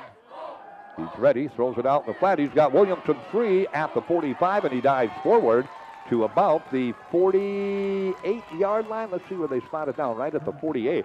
That's a 16-yard reception. 12 now of 18 for 182 for Jund, 2-1 in the touchdown department, and first down number 9 for Montana Western. And Hermanson did a nice job cutting between the 2 defenders, and Jund put it right in the belly, and a nice pitch and catch for Montana Western. That brings up the first down and 10 situation. All kinds of time. Jund's going to fire deep. Back on the coverage, Lundy, and the pass well overthrown, trying to get it out there that time to Mounts, and it goes incomplete, and it'll bring up a 2nd down and 10 situation. 2nd down and 10 for the Montana Western Bulldogs, who trail Dickinson State 23-21, 6.5 minutes remaining to play. And what's been a highly entertaining offensive first half. I don't know if the defensive coordinators for DSU and Montana Western are overly thrilled, but we've had turnovers, we've had some big pass plays, we've had all kinds of activity going on. And it's been an entertaining game. 23-21, 2nd down and 10. Rolling to his left, throwing back across the middle, and it's intercepted again by Dickinson State. Pass is picked off, and bringing it all the way back is Devin Crawford, who's had a big day, as Crawford comes up with the INT as he picked it off and returns it from the 40 of Dickinson State to the 35 of Montana Western, a 25-yard return on the play. And Jund got hit just as he threw the football, so it hung up. It went a little bit past the receiver, and there was Crawford to make the interception and a nice return to set things up at the 35-yard line. So the 4th turnover here in the first half by Montana Western. So Montana Western has turned it over 4 times. 2 fumbles on kickoffs and 2 interceptions, and DSU takes over 35-yard line, leading 23-21. Drew Bodecker now back in. Fry, McCarville wide left side. Sickler wide to the far side, the right side. Brantley, tight end, left to right, sets in the slot. Back of pass is Bodecker, all kinds of time. Looking deep, going downfield. Does he come up? Oh, he did! That's Sickler. You won't see a better catch than that anywhere. He was sliding towards the end zone, reached up with his right hand. Let's take a look at it on the scoreboard. Pulled it to his body, had the defender right on him, one-handed it, and pulled it back. Wow, JD, what a catch. Yeah, Sickler just had about a half a step on the defender and put the hand out, stuck to the glove, and pulled it into the stomach, and the touchdown on a great catch by the Trinity High School graduate Noah Sickler. And the Blue Hawks get it back to a 9-point lead at 30-21 with 6:16 remaining in the first half. Well, Blue Hawks a one-play, 35-yard drive after the turnover. I think every time we have a turnover, we have points in this ball game, and it happened there. Sickler with a spectacular catch. Makes it 30-21 on the CHI St. Alexius South scoreboard. We're back with the Hawks kickoff to Montana Western in 30 seconds. Farming and ranching are more than just jobs. It's your way of life. And financially, you want to work with somebody who understands your way of life. More ag, less aggravation. Join the herd at Western Cooperative Credit Union. Life in Western North Dakota is special. You need a financial institution that understands this. One with all the services you need and done better than the rest. Just like Western North Dakota. Join the herd at Western Cooperative Credit Union. Catch by Noah Sickler. Wow. 6:16 remaining to play in the first half. Blue Hawks back up by 9. Off the Crawford interception, they turn it into points right away. James with the kickoff, a line drive kick. It's going to come down to the 5-yard line. It's fielded there. There's number 5 again, Mounts. He tries to get to the outside. He's going to be hit. Breaks the tackle at the 15 and then gets out across the 22-yard line. And they'll pot it at the 23. So that's where they'll go to work. Bodecker now in the football game. 15 of 17 for 203 yards passing for Bodecker. And if my memory serves me correct, I think he has thrown now for his 3rd touchdown pass of the football game. Yep, 3 touchdown passes for Bodecker in this ball game. And Noah Sickler is listed at 6'2". If he's 6'1", I'm not sure if he makes that catch. That's how close it came to being an incompletion. Montana Western goes to work at their own 24-yard line. 6:07 left to go. Carry straight ahead that time. And Neville on the carry will scoot across the left side of that offensive line, and he'll go from the 24 to, well, let's see where they put it down, where that referee spot his foot, right at about the 27. So we'll give Neville a pickup of 3 yards on the play. Montana Western with 23 yards rushing. 2nd and 7, 27 for Montana Western. Judd will send number 13 out to the wide side. That's Blake Sentman. So Sentman comes out to the wide side. Near side, far side, there's that little pass on the flat to Neville, and that didn't fool anybody. Coming up that time to make the hit for Dickinson State, Jaden Hartwell. And that'll be, is there a gain on the play or a loss? That might be a loss on the play. I think it was a loss for a yard as Neville came out of the backfield and just a little swing pass, and Hartwell made a nice wrap up and dropped him for about a yard loss. We got 5:10 remaining here in the first half, and 51 points on the board. 37 of the 51 have come off turnovers. 3rd and 8 now for Montana Western at their own 26-yard line. Low snap, John Fielder, here comes the pressure. He'll get it away. He has to throw it away. There he is, Drew Madden. The Dickinson High product came roaring in there. And John just had to throw it away, and it goes incomplete. And the Blue Hawks defense comes up with the stop, and they'll get the ball back to the offense with 4:58 remaining play. But what's the flag for? Illegal substitution. Oh, okay. Well, then it won't be.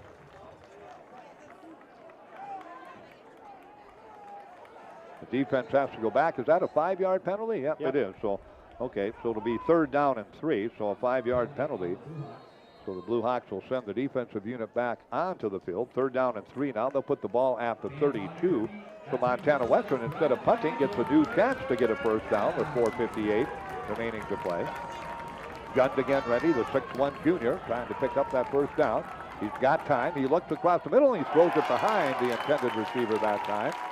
That intended receiver, Nate Simpkins, and it goes incomplete. So same result, and now they'll have to punt the football back to Dickinson State University. And Isaiah Klut's going to go back and field the punt for Dickinson State. Of course, he sat out last week's game at Black Hill State, so the Hettinger Scranton graduate will drop back to receive the punt from the Bulldogs of Montana Western. Yeah, he and Kellen Ray have both been battling hamstring injuries all fall long. Low snap, it's bobbled. They're going to pick it up. Is he going to get it off? Yes, he does. Dickinson State will just get out of the way, and it ends up being a great job by the punter. There's a flag down. I'm not quite sure what the punt will be or what the penalty will be, but the punt ends up with the bad snap, and the left-footed kicker running to his left, got it off, and did a great job. I think it's going to be a hold on Montana Western. Okay. Yep. So they'll have to do it over again. So they'll have to punt it over again. So everybody goes back. The punting team for Montana Western, the return team for Dickinson State, and we'll do it all over again. 30, Dickinson State, 21, Montana Western. And yes, folks, we're still in the first half. If you're just joining us, 4:43, in fact, left to go in the first half of this. It's been a full court blitz offensively for both of these teams in the first half. Well, you think about it, we got 51 points on the board, and this is our 5th punt. Here's the pot. This one a high end over end punt. Klute's going to signal for the fair catch. He has it, and he's going to be brought down. I thought he signaled for the fair catch, but apparently not. So he's tackled, and Dickinson State will take over at their own 41-yard line. The Blue Hawks will take over with 4:35 remaining to play in the first half on the CHI St. Alexis Health scoreboard. Well, if you're Dickinson State, you'd like to go down, put some points on the board, and double it up because they get the football to start the second half. Tiger Fry wide to the far side. Kuntz and McCarville come in. Sickler's going to come in also. They were missing a receiver. They got plenty of time with 20 on the play clock. So Sickler, who made that spectacular catch last series for the touchdown, back in. Twins right and left. Long count by Bodecker. He fires it out there. There's Sickler again. So Noah Sickler comes up with the catch. That'll be about a 5-yard pickup. And that'll be exactly what it is. As Bodecker again over 200 yards passing. 16 of 18 for Drew Bodecker. 208 yards. 3 touchdowns and no interceptions. 2nd and 5 for the Blue Hawks at their own 46-yard line. 4 minutes, 10 seconds, clock rolling, remaining to play in an entertaining first half here at the back. Dickinson State leads it by 9. Long count again by Bodecker. He drops back again a couple of steps, fires it out on the flat. Does he have the receiver? He does. McCarville comes down with it. Connor McCarville just great routes, great hands, and great feet, and that makes you a good receiver. That goes to the 36. That's a 10-yard pickup for McCarville. Yeah, he's just Mr. Consistent out there at that wide receiver position. Of course, like we talked about earlier, such great depth in that wide receiver spot, led by Tiger Fry, the All-American and the outstanding record holder here at Dickinson State. Bodecker again back to pass, looking across the middle. Oh, he's got all kinds of room. He's going to run with it. He cuts back at the 35. He'll be chased down from behind at the 31-yard line. That'll be a 13-yard pickup for Drew Bodecker, and that's the best rush of the day, not only for Dickinson State, but for Montana Western. So Bodecker was looking to his left as Lovegren came out of the backfield and saw him pop open for a moment, but when he saw him open, he saw nothing but green in front of him and just tucked it and got the gain in the first down at the 31-yard line. 3 minutes, 20 seconds remaining. First half, Dickinson State 30, Montana Western 21. Again, ready to go to work is Drew Bodecker out of the shotgun. He's got time. He fires it out wide open down at the 18-yard line. Tiger Fry. Tiger had to go down to his rear end and sit down and catch it, but it goes down to the 17-yard line. That's a 14-yard pickup on the reception by Fry. The Bulldogs had Fry double-teamed that time, but Fry just turned around and the defenders kept going upfield and he was wide open and Bodecker hit him right between the numbers and Fry had to go down to make the catch and gets the first down inside the 20 at about the 18. So 14th first down for Dickinson State, or make it 15th first down for the Blue Hawks. And it's at the 18-yard line of Montana Western. There's a rare run in this football game by a running back. We haven't had a whole lot of today. And it's a short game by Lovegren, as he will go for about a yard on the play. And it will bring up a 2nd down and 9 for Dickinson State at the 17. So 2nd and 9 at the 17 for the Blue Hawks. Trying to pick up some more points here. They would love to get out of this with points before halftime. And as Jim alluded to, they get the ball to begin the second half. 2:18 remaining to play in the first half. Dickinson State 30, Montana Western 21. Bodecker ready. There's the snap. Time again for Drew. He tucks it. He splits away from the pressure. Now he's going to finally be brought down. He's not going to fight it anymore. Doesn't want to lose the football. Big number 90 in there for Montana Western, Reese Arts, who has 12 tackles on the season, adds a tackle and a quarterback sack there. And that'll be a loss on the play back to about the 21-yard line. So that'll be a loss for Bodecker on the play of 4. And it will bring up a 3rd down and long for Dickinson State. Second sack of the afternoon for Montana Western. 3rd and 13 at the Montana Western 21-yard line. Bodecker looks to the sideline. Play clock down to 6, down to 7. They might take a timeout here. Hayden Gibson down there calling the plays. says, let's take a timeout and talk this over. Gets that instruction from Russell McCarville, the offensive coordinator, up here in the booth. And with a minute 22 left to go, the Hawks will do just that. They'll talk it over. They lead 30-21 on the CHI St. Alexius Health scoreboard. The Hawks over the Bulldogs of Montana Western. Will come back in 30 seconds. West Dakota Oil and Fitterer Oil Company proudly offers products and services that help fuel our customers' lives with clean burning propane and bulk fuel and convenient on-site delivery with premium farm and road fuels. We provide energy where and when you need it most, with locations throughout Southwest North Dakota. West Dakota Oil and Fitterer Oil Company. Locally owned, locally strong. The products you need with the service you deserve. Dickinson State mentioned Bodecker, 232 yards passing. Remember, White is 2 for 2 for 8 yards, and McCarville 1 for 1 for 23. So the Hawks in the first half have thrown for 261 yards. Bodecker has 232 of them. As we come back, 3rd down and 13 for the Hawks at the 21-yard line. Fry now in the backfield with Lovgren. They'll put Fry into motion to the slot. Go twin stack right, twin stack left. Bodecker got some pressure. He's looking, steps away from it. Looking again downfield, still looking. Throws it downfield. He goes up, touchdown. Coach Stickler couldn't come up with it. Great effort by Stickler. He had him momentarily, and then the defensive back just stripped it away out of his hands, so it goes incomplete. Good play back there by the secondary. Bodecker with a great job of keeping the play alive. Nearly pulled off 6 points for the Blue Hawks. That time Bodecker had a choice. He had Lovgren right in front of him, or he had Sickler in the end zone, went for the touchdown, and Sickler, great effort, but the defender had a good job of knocking it loose. As the field goal attempt is up. It's not good. No good, so Montana Western comes away with the stop as a field goal attempt. Not good by Dickinson State, the 38-yarder. No good, and it stays a 30-21 ball game in favor of Montana Western. So the Hawks with an opportunity there. Looked like maybe 6, looked like maybe 3. They come up empty, and Montana Western keeps the deficit at 9 points. And a minute 9 remaining in the first half, and Western with all 3 timeouts left. The way these teams are moving it offensively, that's not an impossible task. Montana Western had a 2-play 80-yard drive just a little bit ago in the second quarter. Jund again will come up to the line of scrimmage. He'll take over at their own 21.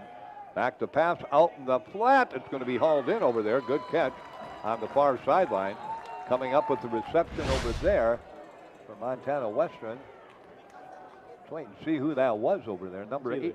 13 or 18. I'm thinking it's, I want to say 18, but it's going to go. What do we got? Flags down, though, so hold on holding Montana Western, so it'll all come back. Well, I guess it doesn't matter. It was 13.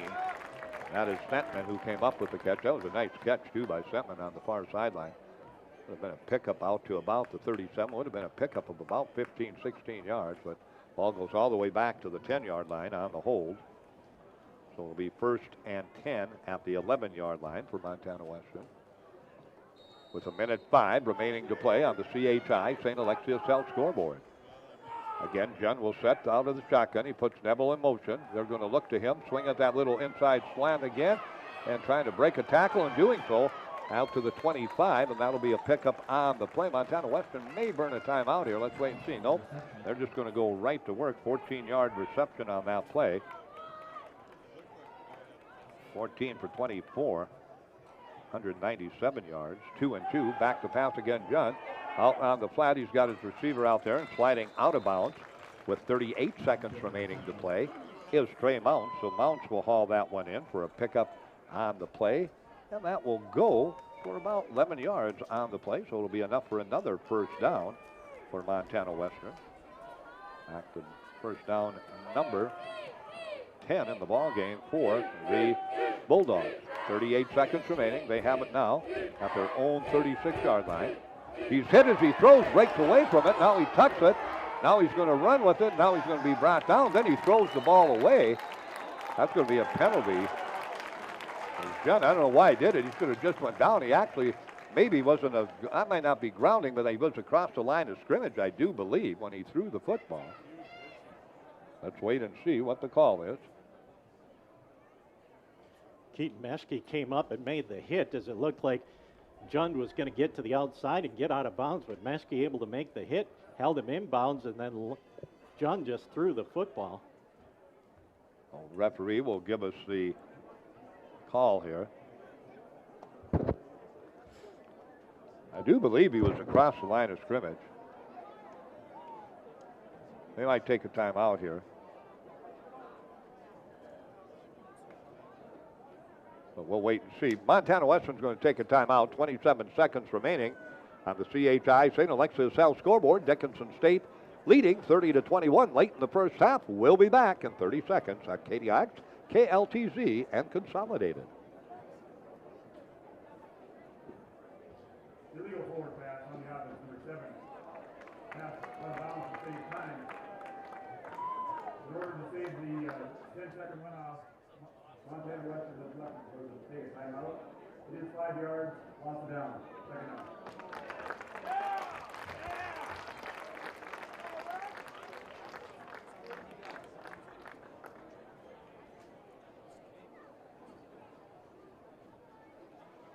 Did you get that, Jimmy? Yep, it was an illegal forward pass. Okay. So it's a 5-yard penalty, loss of down, and Western took a timeout to avoid a 10-second runoff. Okay. So Montana Western took their first timeout with 27 seconds remaining, so it'll be a 2nd down and 13 as the penalty marked off from the point of the infraction. Okay.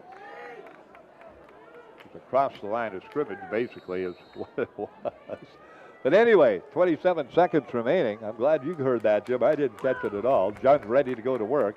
He'll drop back again, some pressure being put on. He's going to be hit, and there's our first ENG lending sack of the season. It's as easy as 456 loans. Your area's #1 choice for home loans. Phone 456 loans or on the web at 456loan.com. ENG, easy as 456. And Gage Swanson out of Beach, North Dakota, from the outside linebacker position, came up and got the first sack of the year for Dickinson State. And I know his high school coach, Mike Zier, is here to watch the ball game today. As talked to Coach Zier last night, he was debating whether to go to Rapid City to watch his Mayville State Comets or come to Dickinson State and watch the Blue Hawks. And I think he's probably pretty happy he came to Dickinson State as he saw his Gage Swanson, one of his former Beach Bucks, come up with the sack, and that'll end the quarter with the Hawks up by 9. All right, 30-21 on the CHI St. Alexius South scoreboard. A lot of points, a lot of yards, a lot of excitement, a lot of great plays. We'll come back, a lot of turnovers. We'll come back with our halftime report for you on KDIX Dickinson, and we'll come back and do it in 3 minutes on KDIX, KLTZ, and also Consolidated back in 3 minutes.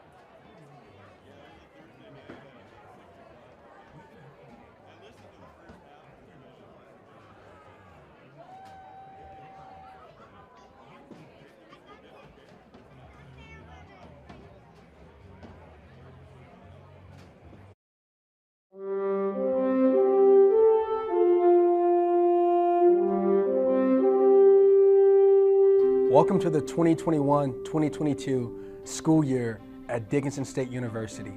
The DSU Heritage Foundation is excited to bring the Blue Hawk Scholarship Fund to the DSU campus.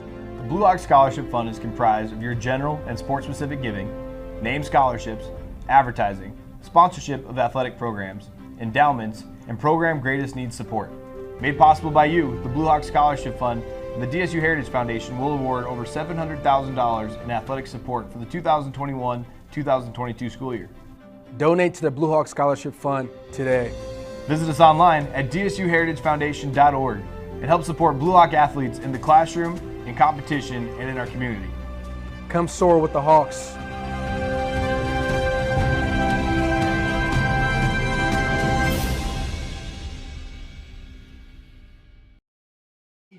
Present the 2020-2021 NSA Commissioner's Cup to the student athletes of Dickinson State University. Now let's hear a few words from Commissioner King. Ladies and gentlemen, as a proud Blue Hawk alum, it is my sincere pleasure to present the 2020-21 Commissioner's Cup Award to President Steve Easton, Associate Athletic Director Kristen Fleury, and the male and female student athletes at Dickinson State University. Congratulations.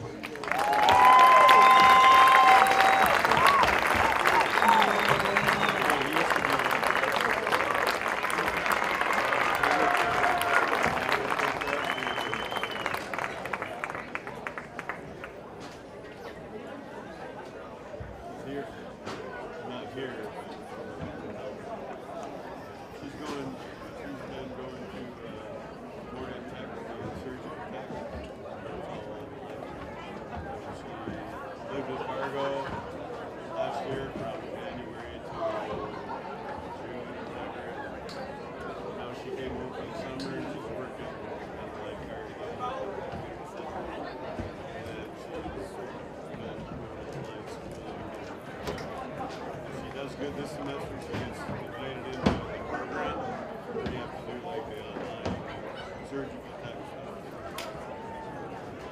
stuff. Ovation from the crowd.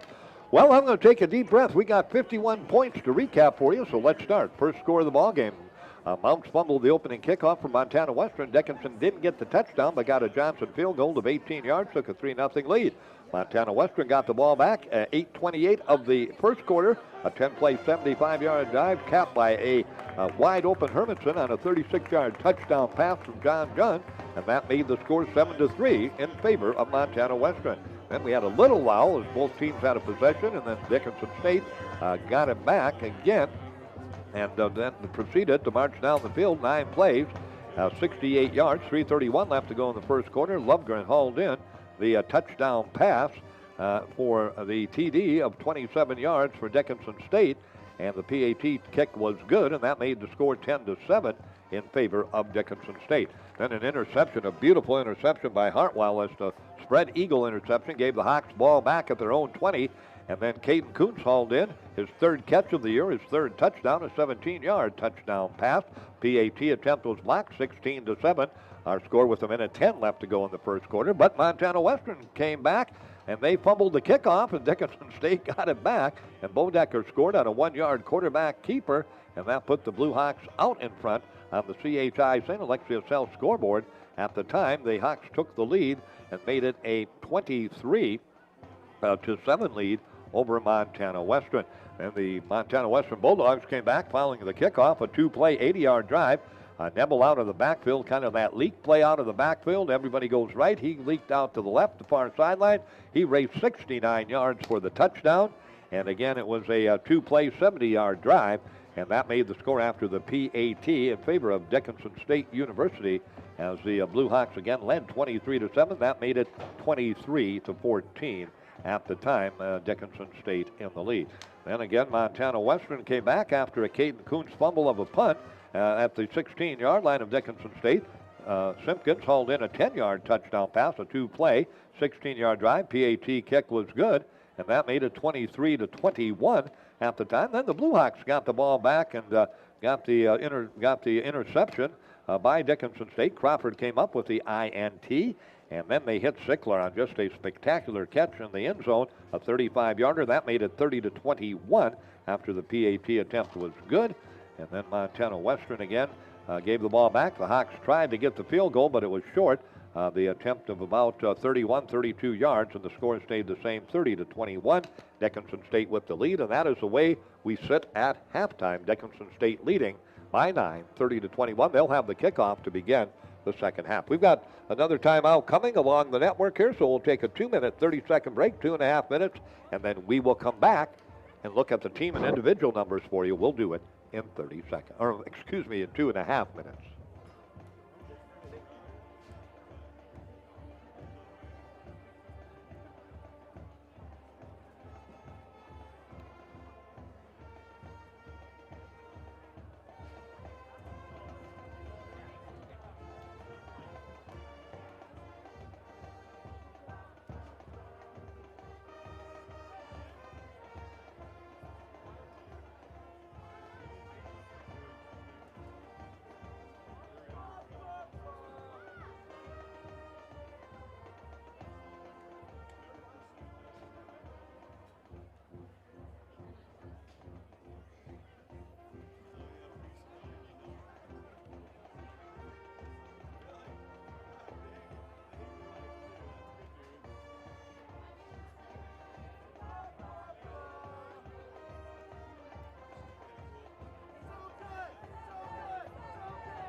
With so many different internet speeds to choose from, picking the right speed can be vital to how many devices you have running at the same time. Now you can supercharge your internet with consolidated GNet technology and get the speeds you need up to 1 gig. Fast, reliable speeds you need to keep all your devices running like they should. Call 483-4000 and supercharge your internet and get the speed you need with Consolidated.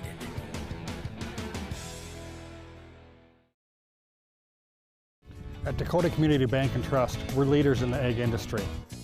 Our egg lenders grew up farming and ranching, and they understand egg operations. With our agribusiness lending experience, we can help you with your financing. We specialize in egg real estate, operating lines of credit, and cattle and machinery financing. To serve you, we need to hear you. So stop by your local Dakota Community Bank and Trust. At Dakota Community Bank and Trust, that's what we do. So let's say you buy one of those value meals and it costs you about $10. Then they give you one free value meal once a week for the rest of your life. That would be a pretty good deal, right? Well, at Dan Porter Motors, when you buy a vehicle, we give you free car washes for life, valued at about $10. Let's say you wash your vehicle twice a week for 10 years. That comes out to over $10,000. That's a pretty good deal. See Dan Porter Motors for your next vehicle and get free car washes for life. Big Boy Toys.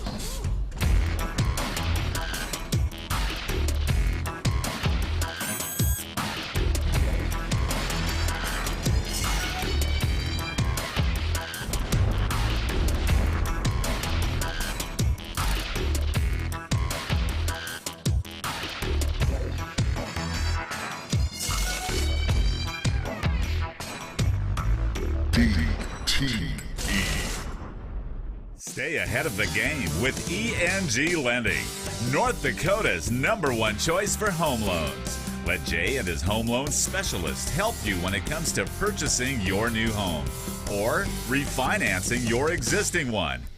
Make the smart choice. Call ENG Lending at 456-LOAN. That's 456-5626. Call 456-LOAN right now. The 811 game. Will you play by the rules? Choose your location. City Home. Choose your project. Fence. Let's get started. Sure you're ready? Continue. Hold on. There's a whole network of utilities starting just inches underground. Call before you dig, or it could be game over. Stay on top of your game. Call 811 or visit nd1call.com. Favorite thing about my street? My co-op. It isn't just about electricity. It's about power. The power of information. About safety, efficiency, Technology. I am the co-op. I am the co-op. and the co-op is me.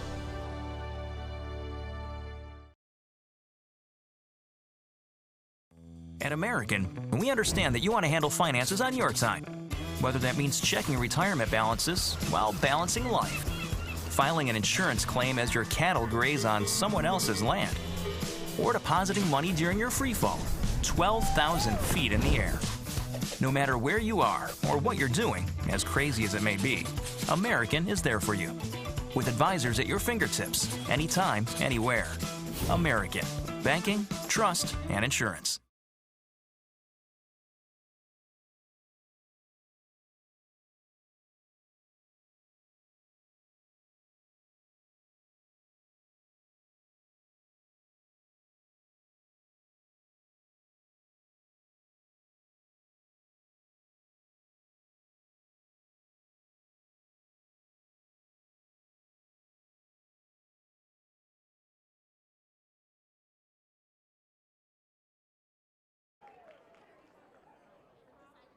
The defense has been able to come up with some turnovers as well, as Dickinson State has come up with 2 interceptions and 2 fumble recoveries, where Montana Western has recovered a couple of fumbles in the first half. 37 of the 51 points on the board have come off of turnovers between these two ball clubs. So as you can see, a lot of offense in the first half. Defense has been able to come up with some plays, get some turnovers, get some stops. As you got 51 points on the board, 4 punts, 6 turnovers in the first half. So lots of activity in the first half here at the Bijou Activity Center. But again, on the CHI St. Alexius Health scoreboard, it's Dickinson State 30, Montana Western 21. We're going to send it back to our respective studios, KDIX in Dickinson, KLTZ in Glasgow. Guys, let's take a 6-minute break, and then we'll be back with second half action with Dickinson State 30, Montana Western 21, back in 6 minutes.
Dickinson State would like to thank this year's game day sponsors: Edgewood Hawk Point, Pepsi, Food 42, Roosevelt Grand Dakota Hotel, Sanford Health, Lidco, Claire Sports Bar and Grill, and the La Quinta Hotel.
Berkeley really getting after it.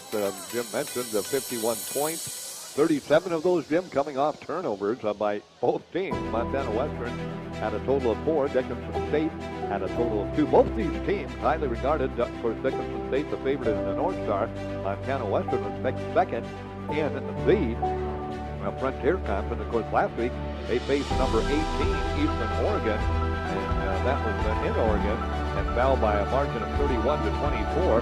They're receiving votes in the poll. Dickinson State, I believe, was ranked 11th and number 11 in the poll. Of course, they lost to Black Hills State, an NCAA Division II school, but two very strong opponents for the Hawks to open their season up. In Montana Western, outstanding ball club. They showed it in the first half, so one of the top teams in the Frontier Conference. And the Hawks and Bulldogs have gone toe-to-toe, turnover to turnover, and touchdown to touchdown here.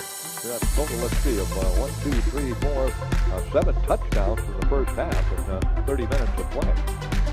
Montana Western will kick off as Dickinson State deferred in the first half, so they're ready to get the second half going. Great crowd on halfway through the break at halftime. Look at the crowd. The sweeps are past the people. There's a kick, a high end over end kick. It's going to come down to Lundgren at the 5. He's going to 10 to 15. Hit at the 20. And we got flags down at the 28-yard line. I don't know what a flag out there would be, but apparently maybe holding or something. But the flag comes down. Lundgren with a return of about 20 yards. But DSU will have possession of the football, but let's wait and see where this drive will start at. It'll start out at their own something.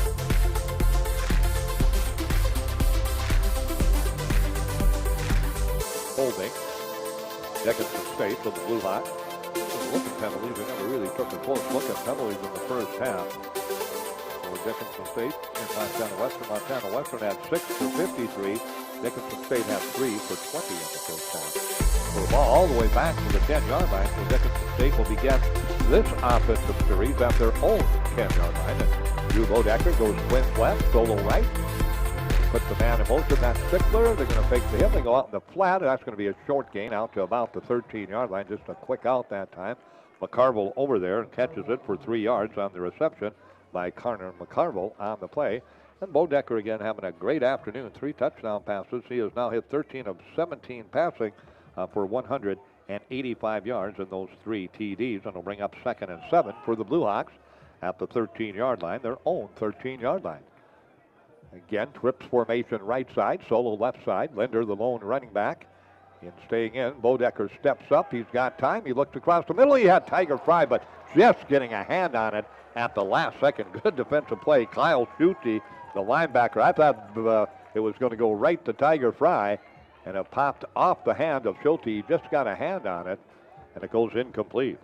Well, if he'd have came back to the right side, he had Linder wide open at about the 25-yard line, and nobody within about 10 yards of him, but decided to go to Tiger Fry. And a good defensive play by Montana Western turns it away and brings up a 3rd down and long for the Hawks deep in their own territory. So 3rd and 7 after 13. Dickinson State, their first offensive series. Bodecker again underneath. Nope, out of the shotgun. Excuse me. Here comes the blitz. He fires it out there, and the pass is going to be batted away that time by Montana Western as they tried to get it across the middle to McCarville that time, but knocked it down and knocked it away, so the Blue Hawks will have to punt the football back to Montana Western. Good defensive play by Latrell McCutcheon, the cornerback, as he just got the hand in and knocked it away. And Dickinson State with their 3rd punt of the afternoon at their own 13-yard line, so Western should come away with pretty good field position. So Montana Western will get the football back. It's a short punt. It's going to bounce at about the 45-yard line, roll out to the 49. So Montana Western will go to work at the DSU 49-yard line after a 39-yard punt that time by Dickinson State. The punt by Jeremiah Payne. And Montana Western will take over 1st and 10 at the 49 of Dickinson. I'll make it the 48 of Dickinson State. Well, the Montana Western defense did exactly what they wanted to do, go 3 and out, especially after the penalty put Dickinson State back at the 10-yard line. And the Western defense came up with a couple of good defensive plays and forced the punt, have the ball right in Dickinson State territory. Jund will go to work. He is ready at quarterback. They put the man in motion. They go to Neville. Let's see if they're going to try and run him. He goes nowhere. Good defensive play that time. Nick Miller right there to put the stop, the senior, out of Mandan, North Dakota. And that'll be a pickup of a yard for Neville. Montana Western again has rushed for only 11 yards in this first half. 2nd down and 9 at the 47 of DSU. Montana Western trailing Dickinson State 30-21 on the CHI St. Alexius South scoreboard. Junt again, trips formation to the left side, fakes to Neville. They look down the middle. They look out in the flat. And the pass, did he hang on to it? Nope. Well, is he inbounds or out of bounds? We're going to say he was inbounds. It's going to be hauled in at the 35-yard line. So that will be a pickup on the play of 12 yards. Nice catch down there by Montana Western, and it goes for 12 yards on the play. I believe that was Hermanson on the sideline. Went up and got the toe tap down before he fell on the white out-of-bounds line. So a good catch by Hermanson to give the Bulldogs the first down at the 35. So first down and 10. Back to pass. First down, number 10. Neville goes across the middle. It's intercepted in the end zone. Cal Lundy, the freshman out of Weevil, Montana, comes up with the INT, and the Blue Hawks get the football back. Big time play by Lundy. I think they're going to say Lundy was in the field of play when he made the interception. Oh, okay. So the Blue Hawks get the football, but they're going to be at their own 1-yard line. Okay. Well, that's the bad news. The good news is Lundy intercepted it. The Blue Hawks will get the ball back. So. Well, and the other good news is 4 turnovers by Montana Western turned into points. So we'll see if Dickinson State can make it 5 for 5. They have to drive it 99 yards to do so. So Dickinson State will go to work. The offensive unit comes out. And Dickinson State will set up 1st and 10 at their own 1-yard line, leading 30-21. We might see a quarterback sneak here. Bodecker wants to maybe get some breathing room. Let's wait and see. There's a handoff straight ahead, and Lundy's going to get out to maybe the 3-yard line. Linder, will get out to about the 3-yard line. So it'll be a 2-yard pickup. Again, as we said, Montana Western 11 yards rushing. Dickinson State just 46 yards rushing in the football game. Spotted right at the 3-yard line. So 2nd down and 8 for Dickinson State at the 3, their own 3-yard line. 12:40 remaining to play in the 3rd quarter. Dickinson State 30, Montana Western 21. Again, Dickinson State in the end zone. There's a handoff. Nope, there's a fly out. He's going out for Sickler. Sickler trying to go up for it. Tried to play it right at the 5-yard line, and it was close to interference. Pete Stanton wanted one down there, but Sickler went up, tried to pull it in, could not, as the Hawks went for broke on that one. And Sickler just about, again, had a good pressure that time defensively by Swank out there.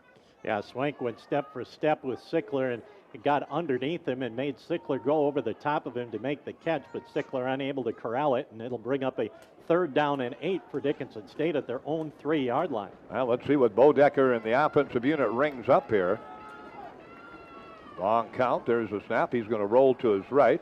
He's got the football out in the flat. He had a receiver, Tiger Fry, and he knows he had him, and he just simply didn't get or got too much on the football, so it goes incomplete. So the ball will go back to Montana Western, but the Hawks defense got the interception, but buried back in the deep in their own territory, and the ball will go back to Montana Western via the punt for Dickinson State. And Jeremiah Payne, deep in his own end zone, has to make sure to keep that foot off that back line. Low snap, not a big rush. He'll boot it out of there. This one's going to take a bounce and bounce around, and the ball is loose. It is still loose, and Montana Western, well, I think they fell on top of it at the 47-yard line. They nearly turned it over again on the punt attempt that time, or the punt return attempt. Downfield that time, Reese Hohertz also down there for Dickinson State. Jacob Swihovic out of Bowman, North Dakota, nearly got a handle on it, but Montana Western will take over 1st and 10, and they'll do so at their own 47-yard line, or at the DSU, 47-yard line, with 12:14 remaining to play in the 3rd quarter, trailing 30-21. Max Sixman, the wide receiver for Montana Western, eventually came away with the recovery, so the Bulldogs avoided back-to-back turnovers. There's the handoff. They're going to try and get Neville to the outside. He gets to about the 45, and that's it. Good hit there. There's coming up defensively, number 61 for the Blue Hawks that time, and that is Peyton Hansen, the Dickinson High product, and it ends up just being a pickup of 2 for Neville. Also out there, Devin Crawford from his cornerback position came up with help, and the Blue Hawks really have held the Bulldogs pretty much in check in the running game. 2nd down and 8 at the 45 of Dickinson State. Low snap. Neville's got it. He's hit. He's going to be dropped for a loss. Low snap to Junt. right there, first contact, big number 94 for Dickinson State, Crew Mattern, and then he got help from his friends, and it's a loss of 2 on the play for Neville. Yeah, the low snap kind of messed up with the timing of that one, and a kind of a late handoff. Neville got it, but Dickinson State able to get good pressure, and Crew Mathern right in his face got the tackle for a loss. Dickinson State's defense sets. They'll go with that three-man front. They bring one of the linebackers up. Junt calling out signals. Twin receivers both ways. He's got some time. Out on the flat, he's got a receiver. Did he come down with it? Over Holrich. Reese Holrich was there. Tried to reach up and bat it down. Did not. So it goes from the 47 all the way down to the 32-yard line. That's a 15-yard reception by Montana Western. I think, again, that was number 84. Coming, Simpkins, 18. Oh, Simpkins, okay, coming up with it. And it's a 15-yard reception. Big first down for Montana Western. Kept the drive going, and that is first down, number 11. First and 10 at the 32 of Dickinson State University. Jund again ready. Looks across the middle. Now he's scrambling. Now he's going to be throwing it downfield, and it's going to be incomplete. Mattern was tackled by number 61, Ethan Tushiki, and nobody saw it. So the play, oh, there's a flag here. So maybe they did see it. The referee, I thought, was looking right at it, but it goes incomplete. But the play probably will not count, as it will be a holding penalty, I believe. And Mounts got open on the sideline. Jund just overthrew him a bit, but the play for not is a holding penalty on Western. He'll back him back up, bring up a first down and 20 at the 42. So again, they'll put the football back. 19 of 29 for Jund in this football game. He's thrown now for 251, 2 touchdowns and 3 INTs. So that'll bring up a first down and long, first and 20 for Montana Western. Again, Jim said, the 42-yard line. Jund again, twin receiver right, solo left. One to the left is Hermanson. He's had a nice day today. They swing it out again on the flat. Again, that little swing pass and on the far sideline, getting back to about the original line of scrimmage. That'll be a pickup of about 9. Simpkins, I think, again, the guy that hauled it in for Montana Western. We'll call it a pickup of 9 on the play, bring up a second down and 11. The twin receivers to the right. Simpkins just takes a step back, goes behind Mounts, and makes the catch, and Mounts gets out in front, makes a nice block and a good gain on first and long. Ball on the 34 of Dickinson State. The big tight end goes in motion. That is Masterson.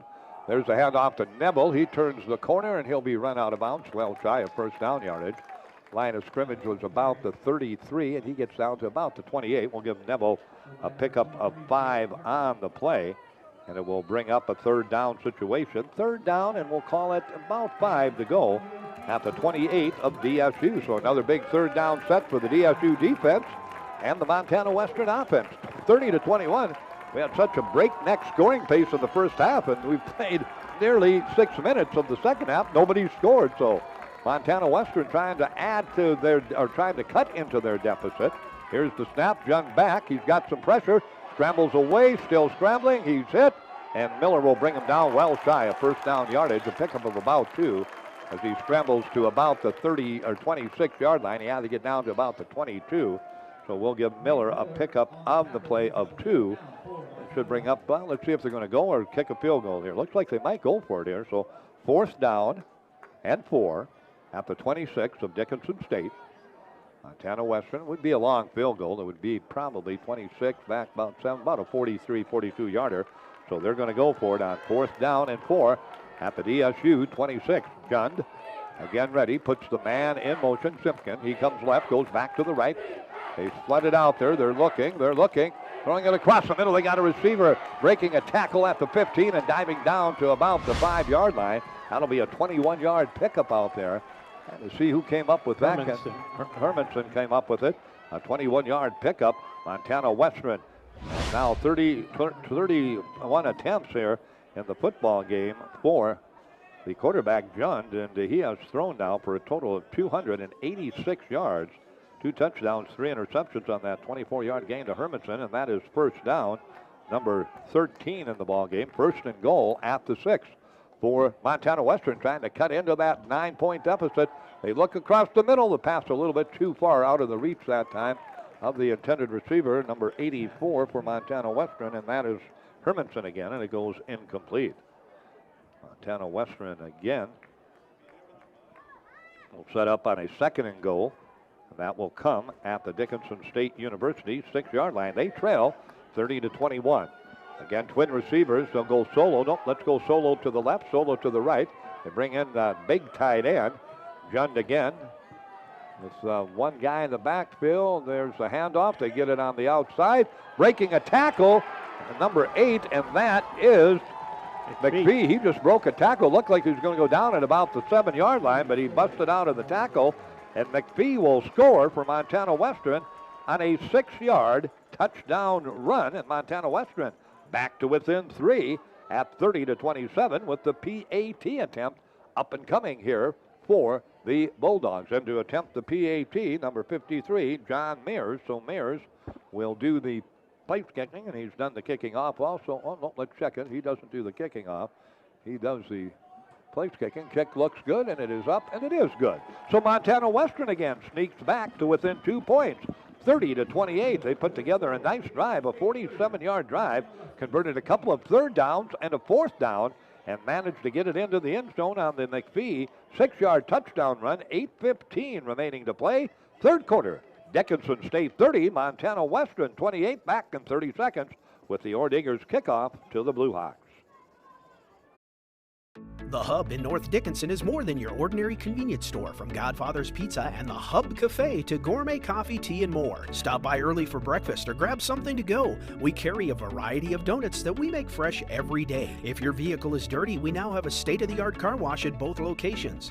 Stop in and see what we have to offer at the Hub located on North Highway 22 or the Hub West Dakota Oil on East Villard in Dickinson. We're changing the way people think about the convenience store industry.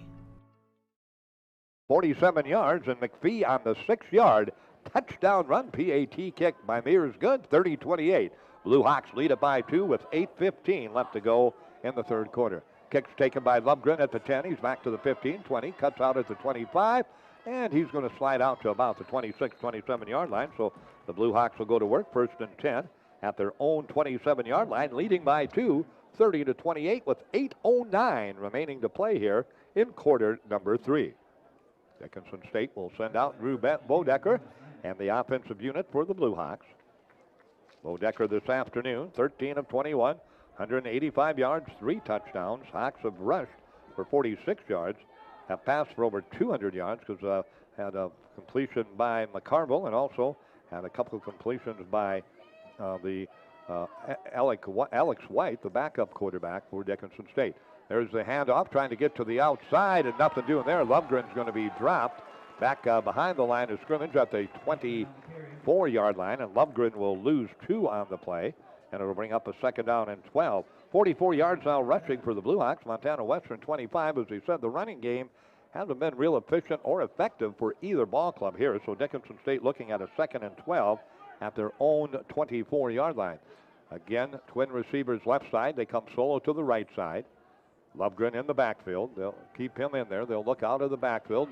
Stepping up, he's got a man open. That's going to be hauled in, and that's going to be, I believe, Brantley, the tight end. Yep, he'll come up with the catch. So Brantley will go from the 24 out to about the 30-yard line. That'll be a 6-yard pickup, bring up a 3rd down situation, and about 6-7 to go for the Blue Hawks. So again, Dickinson State quickly up to the line of scrimmage. 3rd down and 7 at the 30-yard line. Montana Western came offside. Bodecker's got a free play, so he's going to lob it out there, and now we got pass interference. Again, Zero Swank just holding on to Sickler. Sickler got by him a little bit, and Swank came back into him and just held on to him, and that will be pass interference. That will be the penalty Dickinson State will take, so it'll be a pass interference call on Montana Western. The Hawks will have their 16th first down of the football game. And that's the 2nd time that Sickler has gotten a pass interference call going up the sideline. So Dickinson State will get the 15-yard penalty and get the 1st down and get a break on that 3rd down and long. So Dickinson State picks up the 1st down on the pass interference. That'll bring it all the way out to the 45-yard line of DSU. Out of the ball game comes Linder. Lovgren comes back in. 4 wideouts, 3 right below us to the right side of the Dickinson State sideline, 1 to the far side of the Montana Western sideline. Bodecker, all kinds of pressure, now steps away from it, scrambles to his left. He's going to tuck it. He's going to run, And he's got some good positive yardage all the way out across the 45 of Montana Western. I'll let's say right at the 45. So he will pick up 10 yards on the play, and that's enough for a Dickinson State first down for the Blue Hawks. First and 10 at the Montana Western 45.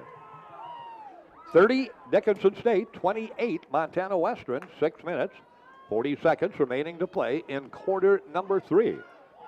Blue Hawks led 30-21 at halftime.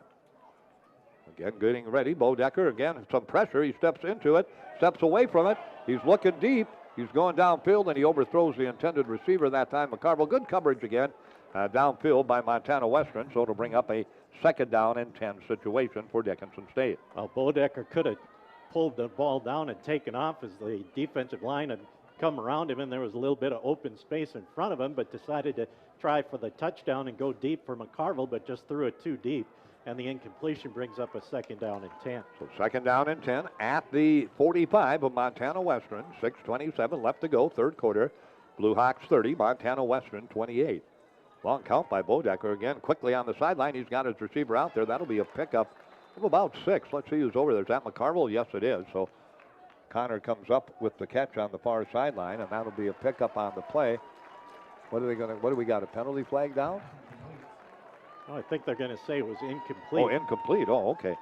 All right. I thought he was in bounds, but it's way over there. I have no idea. So we'll go with the officials' call. So to bring up a third down and 10 at the 45 for Dickinson State.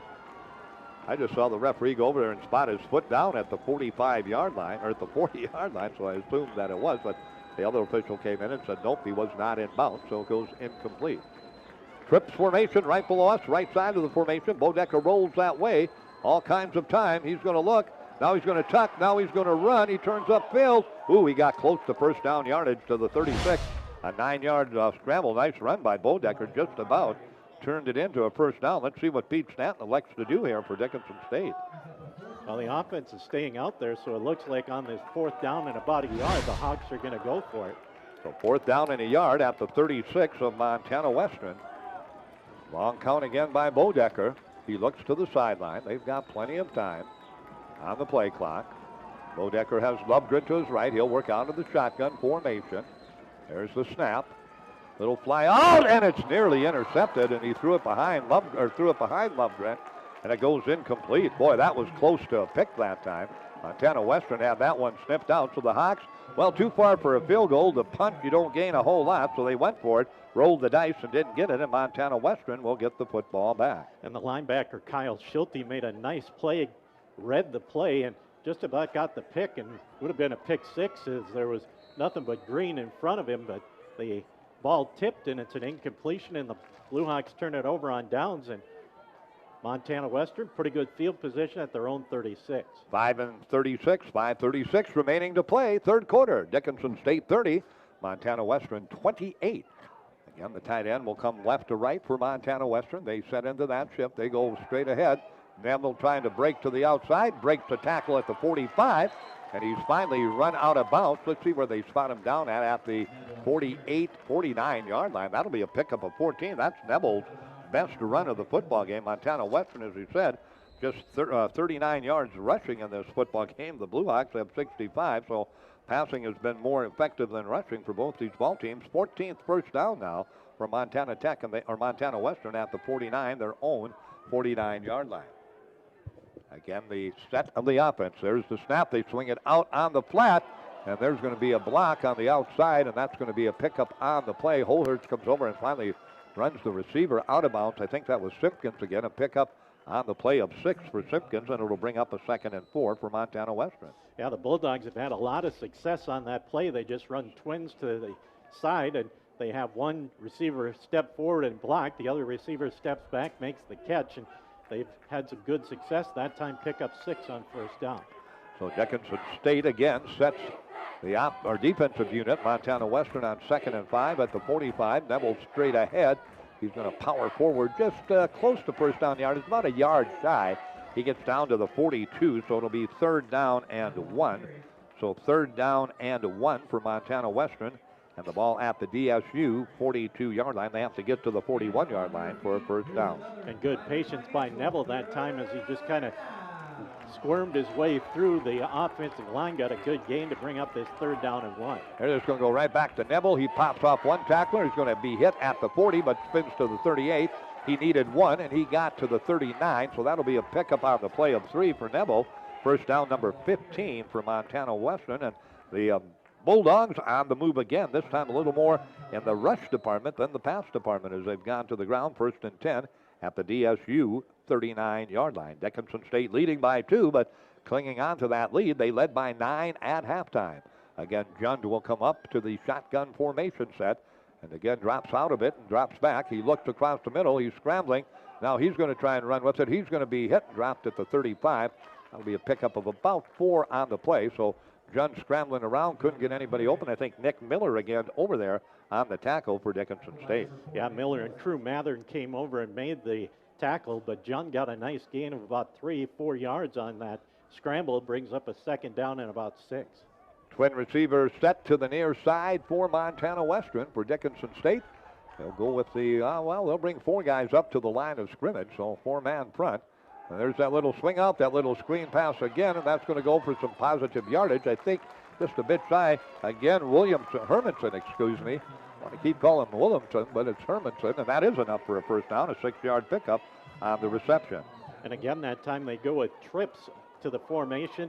Just have Hermanson take a step back. The 2 other receivers step up and block, and Hermanson just tucks himself behind the 2 receivers blocking and got a first down inside the 30-yard line. 1st and 10 at the 28-yard line of Dickinson State. Low snap. He just about went down. Here's the pressure. Jund's hit. Now he scrambles away from it. Now he's looking. Now he's going to run. And Reese Holert will run him out of bounds over at about the 26-yard line. It'll be a pickup of 2 on the play as Jund scrambles again for his life, but did manage to make it positive instead of negative. And Riley O'Donnell, the inside linebacker, came on the blitz, just about got the tackle for the quarterback sack, but Jund able to escape and get to the outside. So 2nd down and 7, they say. They'll give him a pickup of 3 on the play. So 2nd down and 7 at the 25 of Dickinson State. Jund again with the clock down to 2.5 minutes remaining to play here. This is the 8th play of this drive for Montana Western. There's the handoff again. McPhee gets to the outside again, and boy, he's tough to bring down. Not real fast or real quick, but he's just real strong. And it looked like he was stood up at the line of scrimmage, and he got all the way down to the 17-yard line. That's a pickup of 9 yards. Didn't look like anything, Jim, and he turns it into a 9-yard gain. McPhee just kind of tucked himself on the hip with the right tackle and followed him around the right side and got the first down at the 18-yard line. So 1st and 10 for Montana Western, who has not led since it was 7-3. The Blue Hawks reeled off 20 straight points after that. Neville up the middle. He gets down to the 10, so he will pick up 6 yards on the play. So Neville with 6 yards, and this is like Montana Western. Pete said they like to run the football. You look at their numbers, and it shows that today. Haven't had a lot of success, but they are in this drive. They're up to 67 yards of rushing as a team, so it'll bring up a 2nd down, which is not a lot, but it's getting more and more efficient and effective for them. 2nd and 4 at the 11 for Montana Western with 1.5 minutes remaining to play. Again, Neville on the carry, straight ahead. He get enough for first down yardage? I don't know. He's pushed all the way back to about the 11-yard line, but I think he got down to about the 8-yard line. So we'll call it a pickup of 2 for Neville on the play, and it will bring up a 3rd down and about a yard for Montana Western. So 3rd and about, let's call it 2, 3rd and about 2 as they spot the ball at the 9-yard line. So 3rd and 2, they have to get to the 7. So 3rd down and 2. Neville again straight ahead. Did he get it? Yes, he did. He got down to about the 6, got hit right at the line and spun off that. So we'll give Neville a pickup of 3 on the play. And it will bring up a 1st and 10. Montana Western, that is 18 first downs. So Montana Western 1st and 10 trying to get the lead back here with 47 seconds remaining to play in the first half. This has been an impressive drive. This is their 12th play of this drive that began back at their own 36 after the Hawks couldn't convert. Pass is going to be caught in the end zone. Touchdown. Let's see who hauled that in. Is that Mounts, number 5? I believe so. Yep, Mounts hauls it in. And that will be a touchdown pass on the play of 6 yards on the play, or 5 yards on the play. And Montana Western takes the lead back from the Blue Hawks. 34-30, and the PAT attempt is up and coming for Montana Western. So an impressive drive by Montana Western on that touchdown catch by Mounts, and it's a 34-30 lead for Montana Western. Snap is down, placed in Mont, and kick is good. So the PAT attempt is good, and Montana Western on the CHI St. Alexius South scoreboard for the first time since it was 7-3 early in the first quarter, takes the lead back from Dickinson State. 35-30 with 31 seconds remaining to play. Third quarter back with the Western Bulldogs kickoff to Dickinson State in 30 seconds. The Mix 105.7 is your home for the best music, the best variety, including tunes from the 80s, 90s, 2000s, and today. Listen weekdays for the Mixed Up Morning Show, followed by the Midday Grind. Weekends feature the Hottest Party, Saturdays 4 to 8 p.m., where you'll hear exclusively the hottest songs on our playlist. If you like the classic hits from the 60s, 70s, and 80s, tune in Sunday mornings from 8 a.m. to noon for The Time Machine. The Mix 105.7 is locally owned, locally operated, and locally mixed. 12 plays for Montana Western, and they score on the Mounts touchdown reception of 5 yards, and they take the lead after the PAT 35-30, so 31 seconds remaining. Again, as he said, their first lead since it was 7-3 back in the first quarter. Back to field the kickoff is Lovgren at the 5, 10, 15. He's across the 15 out to the 20-yard line, and that is where Dickinson State will go to work with 26 seconds remaining. Right now, Montana Western with all the momentum. They have put a total of 14 points on the board here in the third quarter and have shut out Dickinson State. It was 30-21 at halftime, Dickinson State, and now the Blue Hawks down 35-30 as the Bulldogs have taken over control of this football game in the third quarter after being down at one time 23-7, trailed by 9 at halftime, and now a battle back to take a 35-30 lead. Dickinson State takes over at their own 20. Drew Bodecker will go to work at quarterback. Looks like Linder back in the backfield. Linder and Lovgren have been the main guys in the backfield this afternoon. There's the little handoff, Lovgren or to Linder, and Linder will power out to about the 24-yard line. That probably will be our final play of the third quarter, as Riley Linder will go for, what they say, 3 yards on the play. Yep, a 3-yard pickup for Linder on the play, and it'll bring an end to our third quarter of play. It was all Montana Western in the third quarter as they take the lead into the fourth quarter, outscoring Dickinson State 14-0, overcoming a 30-21 halftime deficit, and they lead it 35-30. We'll be back in 1 minute. If you're looking for a home loan or want to refinance your existing loan, the single smartest thing you can do is go to a credit union like Western Cooperative. We make it easy, you make it home. Join the herd at Western Cooperative Credit Union. If you've never been with a credit union before, perhaps it's time you found out all the things you've been missing. Stop in at Western Cooperative Credit Union and all will be revealed. Join the herd at Western Cooperative Credit Union. West Dakota Oil and Fitterer Oil Company proudly offers products and services that help fuel our customers' lives with clean burning propane and bulk fuel and convenient on-site delivery with premium farm and road fuels. We provide energy where and when you need it most, with locations throughout Southwest North Dakota. West Dakota Oil and Fitterer Oil Company. Locally owned, locally strong. The products you need with the service you deserve. 225 passing, 65 yards rushing, so both teams right a little bit over the 300-yard total mark, 365 for Montana Western, and Dickinson State at 302 total yards in offense. 18 first downs for both teams. Montana Western with 4 turnovers, Dickinson State with 2. 2nd and 7 for the Hawks at their own 23. Drew Bodecker gets the snap. There's the give ahead to Linder, who gets to the 26-yard line, and Riley will pick up 3 on the play, and it'll bring up a 3rd down and about 4 for Dickinson State at the 26-yard line. So 3rd down and 4 for the Hawks at their own 26-yard line, trailing 35-30. Well, Montana Western's defense should be well rested as their offense was out for a majority of that third quarter.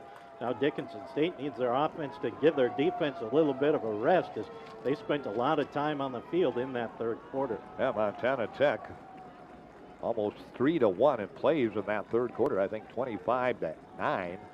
Bodecker back to pass. Hawks need a desperate situation. They need a first down. That pass is going to be incomplete, trying to go to Tiger Fry. Or was that Kuntz? That was maybe Kuntz, and no flag. They wanted a pass interference, but it goes incomplete. So it'll bring up a punting situation. So 3 and out again for Dickinson State.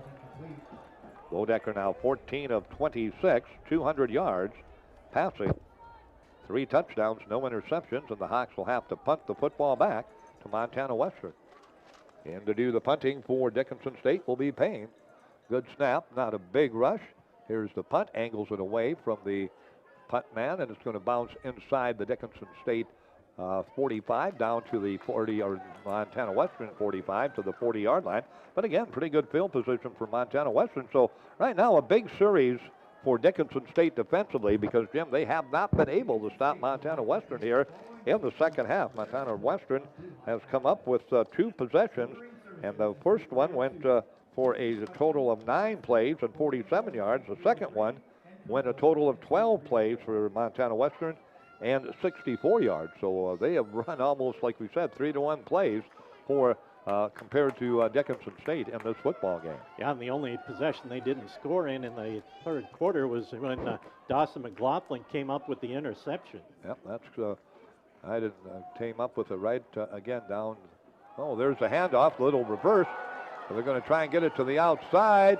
Trying to get to the corner, breaking a tackle. He's got room at the 30. He's at the 25. He's at the 20. He's going to spin down and finally be brought down at the 10-yard line. There is Mounts again, and that, well, the 10-yard line, they say, and that will be a pickup on the play. That little reverse, they just barely got it off, and he's down at the 10, so that will go on the pass, or the reverse play. That goes for 50 yards for Mounts, and he is down and getting up slowly, but a 50-yard rush for Mounts. He'll go off under his own power. But again, Montana Western with a big play there, a spectacular reverse, and it just about got busted, but not quite, and it turns it into a 50-yard gain. And now the Bulldogs on the verge of really putting the hurt on Dickinson State here in the second half. So 114 yards rushing now for Montana Western. First and goal at the 10-yard line for the Bulldogs. They put a man in motion. There's the handoff. Neville on the carry. He's hit at the 10, dropped at the 9. So he will pick up 1 yard on the play, and it will bring up a second down and goal at the 9-yard line. So Montana Western, after scoring 21 points in the first half and trailing 30-21, have put 14 points on the board in the second half, lead at 35-30, and they're looking to get to 21 points here in the second half. 35-30 is our score. Montana Western with the lead. 13 minutes remaining to play on the CHI St. Alexius South scoreboard. Back to pass. They're looking deep in the end zone, and it's batted away. Good defensive play. Best guy with a chance at it was Jaden Hartwell, who came up with a great interception earlier in the game, and that one batted away, so it'll bring up a third down and goal at the 9 for Montana Western. Into the ball game for Dickinson State. Jaquan Booth will check in. Hawks making some changes defensively. Some folks off the playing field. They will get him off in time, so it'll bring up a third down and goal at the 9. Low snap, he fields it on the bounce. Looking across the middle, did he come up with it? Nope, it's incomplete. Good coverage downfield. Back there for the Blue Hawks, Nick Miller batted it away. And Montana Western will send the field goals unit out, so the Blue Hawks, after giving up that big reverse, look to be in dire straits of possibly giving up a touchdown, but the defense comes up with a big stop to force them into a field goal attempt, and it'll be a 27-yard field goal attempt, or 26-yard field goal attempt for Montana Western. Looks like John Mears may be the guy in there. Let's try and get a number on him. I want to see if it's 53. It is, so would make it an 8-point ball game. Kick is up. It's not good. It's blocked away, and Dickinson State's defense comes up with the stop. Again, with not a very good snap, and then it was partially blocked, and it rolls down, and the Blue Hawks have it. Let's see where they have it at. I'm not quite sure who got a hand on it. Big Gunnar Farsveit's in there, so I'm thinking he was on top of the football for Dickinson State. He may have gotten a hand on it, but it's blocked, so Dickinson State will get the football back, giving up no points on that series. And a bad snap, and then the kick was low, and it just kind of rolled around before Dickinson State finally fell on it. The officials are going to set the football down at the 9-yard line, I believe. Okay, that's where they'll spot it, right at the 9.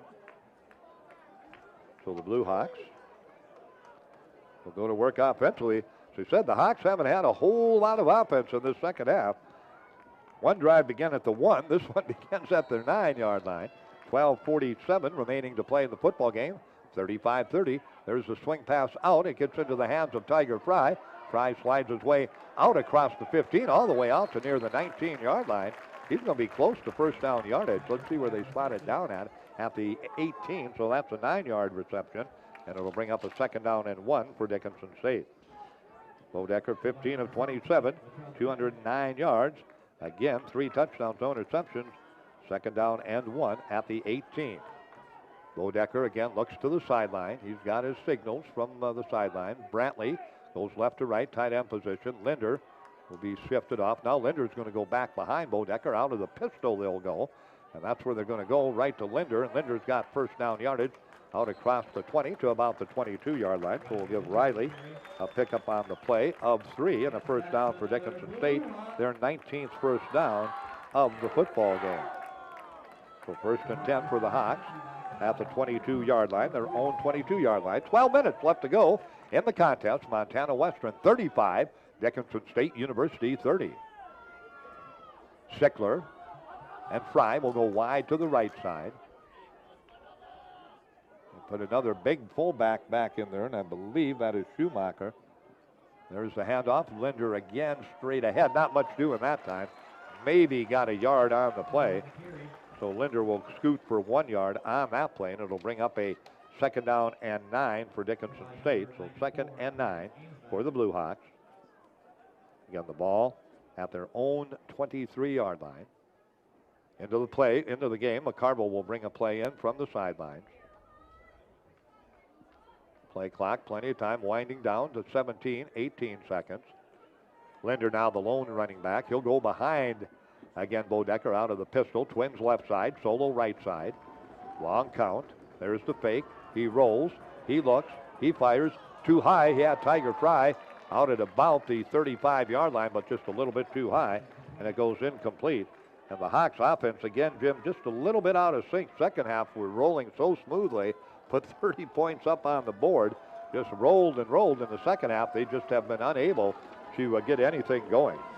I believe they've only got a couple of maybe 3 first downs here in the second half, and a big third down and long for the Blue Hawks as the clock ticks under 11 minutes left here in the fourth quarter, and the Hawks trailing by 5. Bodecker again will bring the team up to the line of scrimmage on third down. Again, and 9 at the 23. He scrambles, he looks. Now he's going to run with it. He tucks the football in. He breaks the tackle. He's got first down yardage as he dives out to the 34-yard line. Excellent scramble that time. A 12-yard pickup by Bodecker to keep the drive going for Dickinson State. And Bodecker's done a nice job of keeping plays alive and running with the football. In fact, he's probably the Blue Hawks' leading rusher this afternoon. Now the Hawks now have rushed for 82 yards, and I'd say Bodecker probably has about half of that. First down number 20 for Dickinson State. First and 10 at the 35-yard line, their own 35-yard line. 10.5 minutes remaining to play. CHI St. Alexis South scoreboard. Linder with the carry, powers right side behind the guard and tackle over there, and maybe got 2. They'll put it down at the 37, so we'll give Linder a pickup of 2 on the play, and it'll bring up a second down and 8 for Dickinson State with the ball again at the 42-yard line, their own 42-yard line. And of course, Dickinson State struggled running the football last week against Black Hills State. This week, a little bit better with the running game, but like we mentioned, a lot of it on scrambles by Bodecker. Again, they fake to Linder. They roll out. Oh, he's got a man wide open. That's McCarville, and McCarville will step out of bounds. I think he's got enough for first down yardage. That'll depend upon the spot. Yeah, if he's got the 46, so that's a 10-yard pickup to McCarville, and another first down, 21st first down for Dickinson State. So McCarville with the catch that time. Bodecker now 16 of 29, 220 yards, 3 touchdowns, no interceptions. First down number 21 for Dickinson State at their own 46-yard line. 9:40 remaining to play here in quarter number 4. 35 Montana Western, 30 Dickinson State. The Bulldogs 14 points in the second half. The Hawks none. They led 30-21 at halftime, did Dickinson State, but have been shut out in the second half. There's that little swing pass, and that's going to be, I think, did he catch it or did it hit the ground first? I think they're going to say he caught it. I thought it went to the ground. That's incomplete, so it'll go incomplete. So the pass is incomplete, and it will bring up a second down and 10 for Dickinson State. The sun's trying to peek out a little Yeah, bit I see here that. for the first time this afternoon. Dickinson State, 260 total yards passing. Bodecker has 220 of those yards. White and McCarville have thrown a couple of completions. In fact, White 2 and McCarville 1. Second down and 10. There's that screen set up. They get it off, but it's going to be incomplete. The pass is incomplete, so it'll be an incomplete pass. And the linebacker, Kyle Schulte, read that right away, got over and made the hit on Lovegren and knocked the ball loose. So it'll bring up a third down and 10 for Dickinson State at their own 46-yard line. And with 9:15 remaining here in the fourth, a big play for the Blue Hawk offense to try and keep this drive alive as they trail by 5. So McCarville, Sickler, Kuntz, and Fry all in the ball game for Dickinson State University. Bodecker trying to keep this drive going. He did a nice scramble for 12 yards on a 3rd and long to pick up a first down. Here comes the Bulldogs. The pressure's on. The pass is intercepted.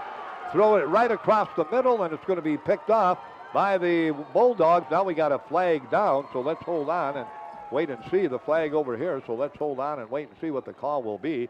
But the INT will stand. So let's see what the penalty is. The flag way away from the play. Yeah. The interception was on the left sideline, the far sideline, the flag on the near sideline. Then there's one way over on the far sideline, too.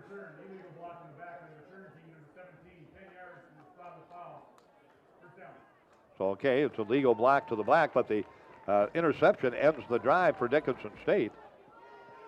So the Blue Hawks, they commit their 3rd turnover. Montana Western's had 5. We've had 8 turnovers in this ball game. Dickinson State last week had 3 turnovers against Black Hill State, so those turnovers will be a point of irritation, I know, for head coach Pete Stanton. Well, the officials trying to figure out where to put the football. Now, I suppose it depends upon where they're going to spot it down at, where he went out of bounds after the return, because he had a pretty decent return on the play. Well, they're going to mark it back at the Montana Western 49-yard line, but still good field position for the Bulldogs. With 9:04 left to play, they can put some points on the board, and a touchdown would make it a 2-possession ball game. Again, John Duretti. There's the handoff. Nebel on the carry, breaks to the outside, breaks one tackle. He's got first down yardage as he steps out of bounds. Where are they going to put it? Just shy. He'll go for 9 yards, will Nebel, on the play. And that's a 9-yard pickup to the 42-yard line of Dickinson State. So Nebel, again, this defense has just been out in the field way too much in the second half for Dickinson State. Nebel with that carry. Montana Western now at 124 yards rushing in the ball game. Well below their average, but still have mounted a nice. They only had 9 yards at halftime, so they have run the ball well. There's Nebel again. There's that carry again. He'll break a tackle and come down with the football at about the 37-yard line. So we'll give Nebel a pickup of 5 on the play and another first down for Montana Western, their 20th first down of the football game. And Montana Western loves to run the football, Jim, and after getting back to within that close range of 2 points, that's basically what they have done here in the second half, and it's worked very effective for them. And they had that one big reverse that they ran early. Other than that, it's been Neville with 4, 5, 6, 7 yards apiece. Again, there's a fake. Now they're looking deep. They're just going to air it out, and that's going to be too far. It'll go incomplete. Back on the coverage for Dickinson State, Hartwell, so the pass is incomplete. And for John now in the ball game, he has thrown 39 times, 24 of 39 for 305 yards, 3 touchdowns, 3 interceptions in this football game. Second down and 10 for Montana Western. 8:04 remaining to play on the CHI St. Alexis South scoreboard. Now we got flags all over the place, so I think it'll be a legal procedure. Yep, it'll be a 2nd and 15. Then it'll go back to about the 47-yard line. Yep, they'll put it at the 47-yard line of Dickinson, or 42-yard line, excuse me, of Dickinson State. So the 42-yard line will be the line of scrimmage. Blue Hawks up to the line of scrimmage defensively. Montana Western sets offensively. Jund again with just Neville in the backfield, just one back. There's the rush by Dickinson State.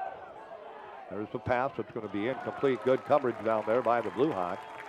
And on the coverage that time for Dickinson State, looks like number 37. That would be Tal Lundy for the Blue Hawks. So the pass goes incomplete. 40th pass of the ball game now for Jund. And it'll bring up a third down, and we'll call it third and I think a third and 15 at the 42. So Dickinson State's defense needs a stop. They get a stop here. They may force Montana Western into punt. It would be interesting to see. There's that little rush again. They set up that screen. There's the ball carrier with it and breaking a tackle at the 45, but well shy of the first down marker is the running back, Neville. Good play over there. Let's see who's over there for Dickinson State. Is that Reese Hovert's over there and a couple of other guys? They made a nice stop on that. The line of scrimmage was a 42 that goes down to the 32, so a 10-yard pickup on the play. And it looks like the Ordingers are going to go for it here, too far for a field goal. So big fourth down play. They've converted a couple of fourth downs here in the second half, 4th and 5. And the ball at the 32 of Dickinson State University. Back to pass Jund. He's got pressure. He scrambles away. He's going to run for it. He's not going to get it. I don't think he got it. He'll be shy of the first down marker. So it'll go back to Dickinson State University. And the Blue Hawks will get the football back. And now a penalty. I think that's going to go against the Montana Western sideline over there, as the ball is spotted well shy of first down yardage on the play. So Dickinson State will get it back. It'll be, they needed 5 yards. They got about 3 on the play, did Lund. Jund looked like he was going to dive for it as he put the football out, and it looked like he was trying to reach past that yard marker, but they say his foot went out of bounds before he could lean forward, so it'll be a turnover on downs for Dickinson State. And the Blue Hawks get the defensive stop and get the football back. And then we had a flag, so let's wait and see what the flag is about. I think it's going to go against Montana Western. I think unsportsmanlike conduct. They'll step it off. 15-yard penalty. So Dickinson State will take over at their own 42-yard line. 7:19 remaining to play on the CHI St. Alexius Health scoreboard. Now the Blue Hawks have to take advantage of the performance of their defense coming up with the stop, and take advantage of that 15-yard penalty as well, as they've got the football at their own 42. And it looks like Aaron White's going to come in and quarterback on this series. Aaron White checks in, looking down to see if, Drew Bodecker is on the sideline, so White will come in. Now they'll get the chains reset, and we'll be ready to go to work.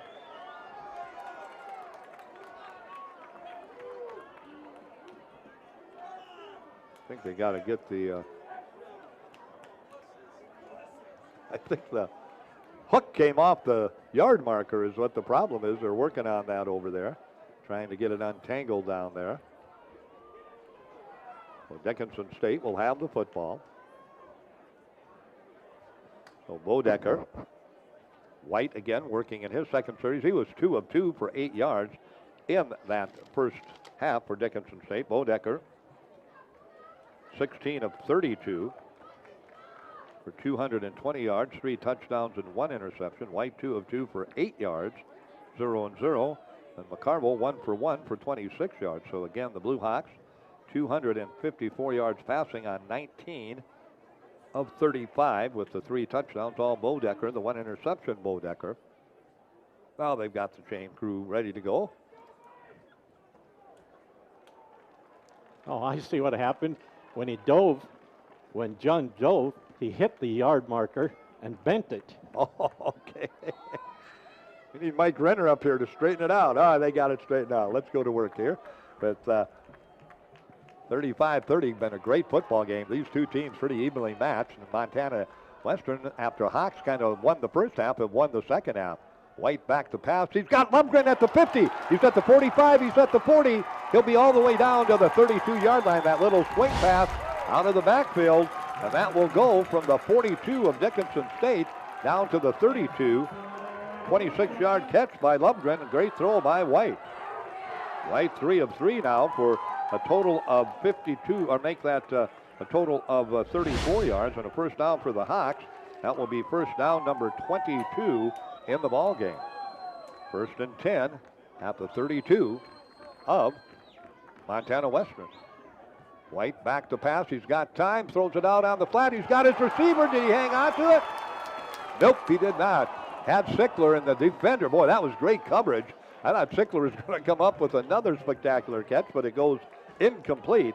And great coverage downfield by Montana Western. It'll bring up second down and 10 at the Montana Western 32. Good coverage downfield by the defensive back. And in the backfield, Lovegren will stay in. Kuntz comes in, so it'll be McCarville and Fry wide left side. Sickler and Kuntz wide to the right side, the far side. Lovegren in the backfield. Pistol formation this time for White. Here comes the pressure. White steps up. Oh, he throws an interception right across the middle. He didn't see the defender. And there's some room on the left side and breaking out to the 49-yard line. That's going to be picked off by Braden Smith. Dickinson State's fourth turnover on the INT. Wow, 9 turnovers, 65 points in this football game for Dickinson, for the two teams, and 9 turnovers, 5 by Montana Western. And White throws his first interception at a very inopportune time with the Hawks driving, but the drive is stalled, and Montana Western has it right at the 50-yard line. Now, White didn't see Smith, as Smith just kind of slid in front of Tiger Fry, the intended receiver, and the linebacker made the interception, got a nice return out to midfield, and the clock down to 6:38 here in the fourth, and Western again with a chance to put a nail in the coffin with some points on this drive. So they'll take over at the 50-yard line. Jund ready to go to work. There's the handoff. They're trying to get it to the outside, and nothing doing. There's a hold again. The tight end and the tackle out there just grabbed on to number 11, Meschke and Holhertz, and pretty obvious. 2 flags came down immediately. And they'll push it back 10 yards to the 40-yard line, so it'll be 1st and 20 at the 40-yard line. Holhertz did a nice job of tying up the offensive lineman and pushing it out, and finally Neville ran out of room and ran out of the sideline after a loss of about 2, but the holding penalty will back it up to the 40 and bring up a 1st down and 20. So Montana Western looks to go back to work on offense. Jund will do it. 25 of 41, 315 passing, 3 touchdowns, 3 interceptions. Jund back to pass again. He looks across the middle. He's got a receiver. That'll be a pickup of about 11, maybe 12 if they put it at the 48. See where they spot the knee down. There's that guy again. Trey Mounts has had just a tremendous day for Montana Western. He's in double digits in catches, and that goes for 12. It'll bring up a 2nd down and 8 at the 48-yard line of DSU. 6 minutes remaining in this football game. Montana Western 35, Dickinson State 30. Long count. Back to pass. On the flat, got a man wide open at the 36. In front of Hartwell that time, and he'll get down to the 35-yard line. That will be a pickup of 13. I think, again, that's number 18 over there, Simpkins, coming up with the catch. So that goes for 15. 1st down and 10, number 22 in the 1st down department for Montana Western. 5.5 remaining in the football game. 35 Montana Western, 30 Dickinson State. Ordeger's trying to take advantage of the turnover. There's a big gain, a 10-yard gain for Nebel as he just powers down to the 25-yard line. And another 1st down, 23 1st downs. So Nebel doing the job on the ground in the second half after being limited in the first half, averaging 123 yards. He had just 15 in the first half. In the second half, he's probably up around, let's take a look, about 65 yards now, still below that average of 123. But he's been a little more dominant here in the second half. So 1st and 10 at the 25. Remember, a field goal makes it an 8-point lead. A touchdown makes it a 2-score lead. Neville dropped that time. Coming up defensively, Lundy and also Nick Miller, and that'll be a loss for Neville on the play, or no gain, they say, on the play. So Neville will look at a 2nd down situation, and 10 to go. Will Jund, and Neville again stays in the ball game. 43 pass attempts by the quarterback, Lund, this afternoon.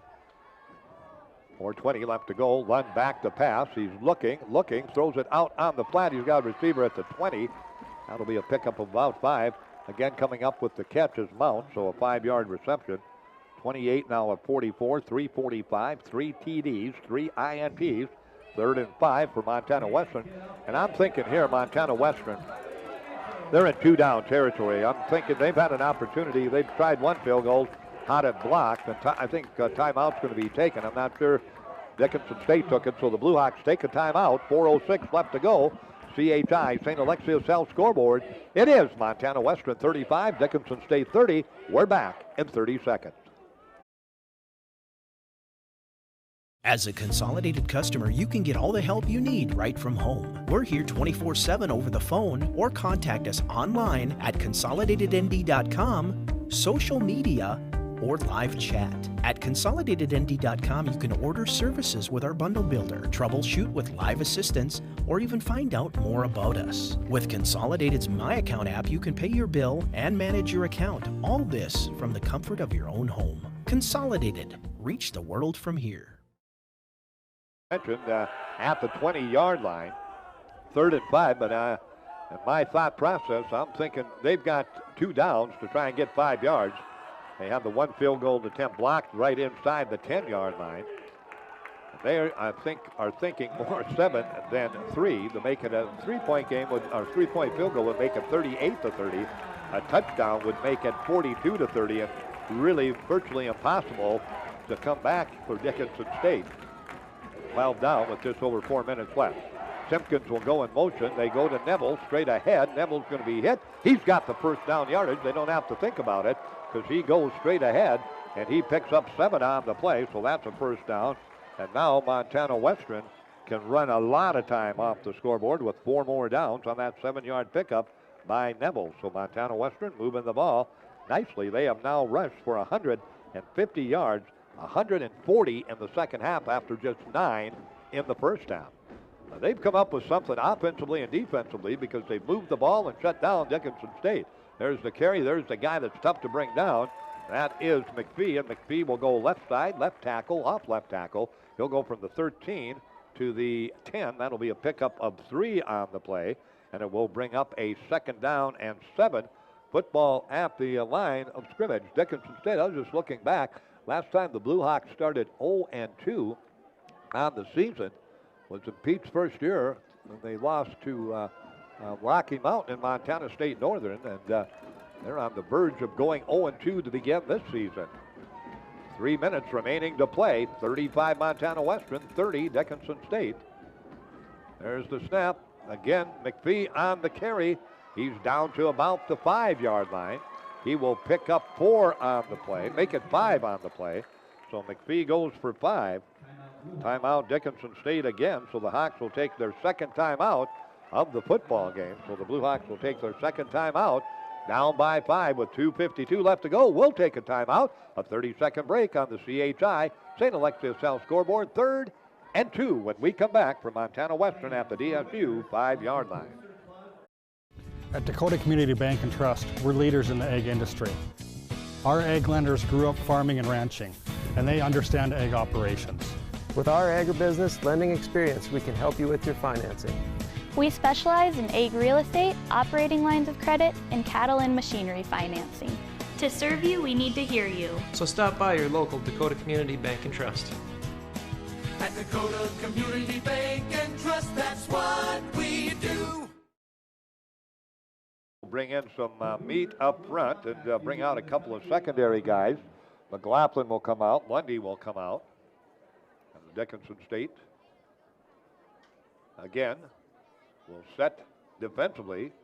Again, and we're in that same scenario. Montana Western, again, I believe, 3rd and 2 at the 5 will go for it if they don't get the first down on this. So basically, they've got 2 downs to get about 1.5 yards.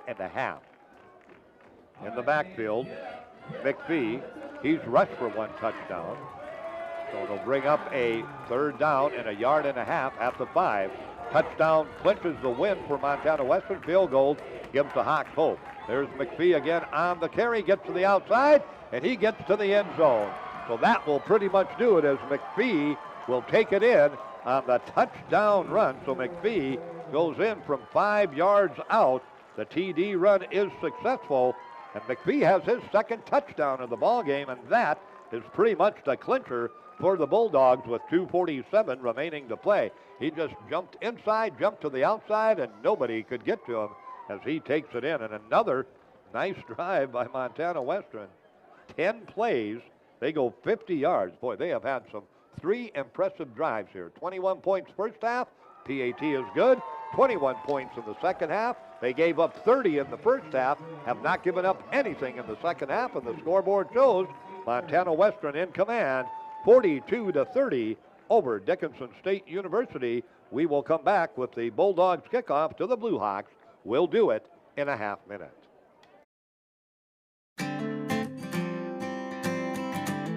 Dan Porter Motors has led the way for over 40 years with over 300 vehicles to choose from. With friendly faces and a laid-back atmosphere, we're here to take the stress out of the buying process. With added services like free car washes for life and free alignment checks to make the customer experience the best it can be. Dan Porter Motors, 58601. Well, back with you again. Another nice drive for Montana Western. 8 plays. We said 10. It was actually 8 plays for 50 yards. They had a drive earlier, 12 plays, and that covered a total of 64 yards. And they also had a drive of 8 plays for 47 yards. So they've been able to maintain the consistency offensively. Dickinson State has not. And now what do we have? Timeout, Montana Western? Montana Western will take a timeout, so we'll do the same. Another 30-second break on the CHI St. Alexius Health scoreboard. The Bulldogs 42, the Blue Hawks 30. We'll be back in 30 seconds.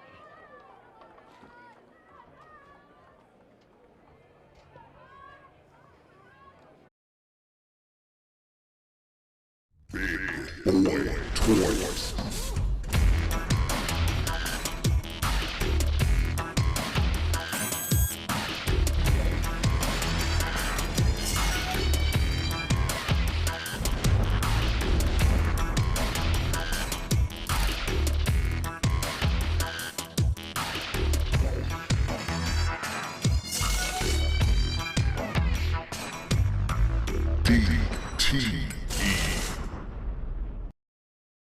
Kick's going to go out of bounds, so the football will come out to, I believe, the 35-yard line. But the Hawks, with just one timeout remaining, down by their biggest deficit of the afternoon, 42-30, will have to look at a little bit of a miracle situation here to pull this one out and go stay away from going 0-2 for the first time since 2014.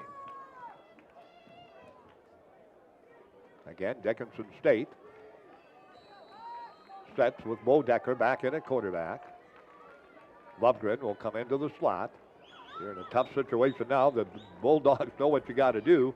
And McCarville has it. He'll haul it in at the 40-yard line. And that'll be a pickup of 5 on the play to McCarville. So that'll bring up a 2nd down and 5.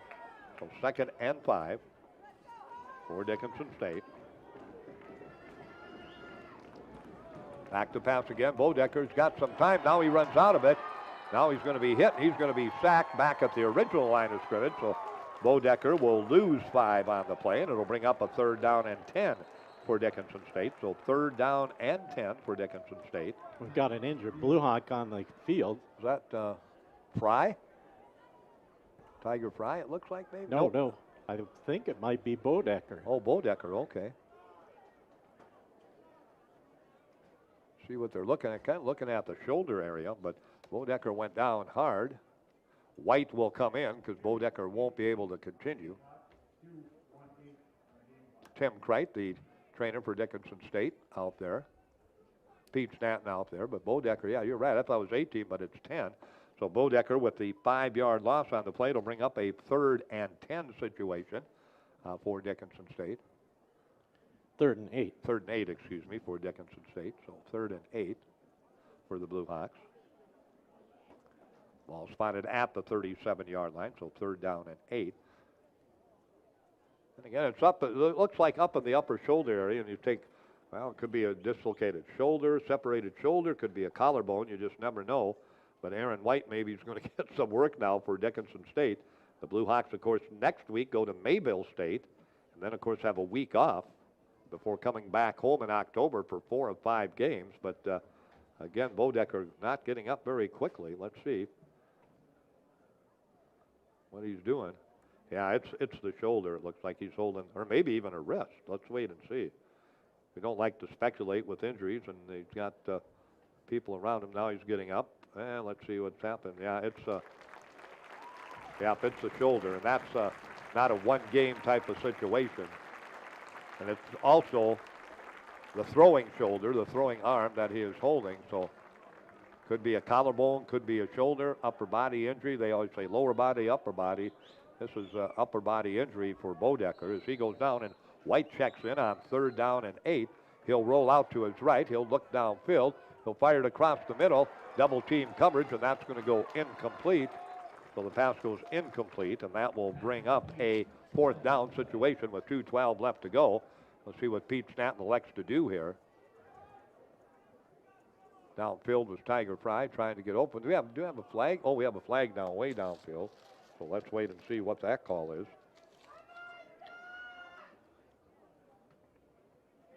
Talking it over with the officials.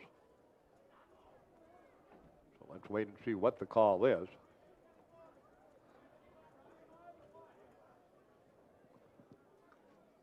Well, the only thing I can think of is they're thinking that the defensive back Swank came over the top when he knocked the football away. Or if it was, but so far downfield, I wonder if it maybe wasn't defensive holding possibly too, because Fry was going down the.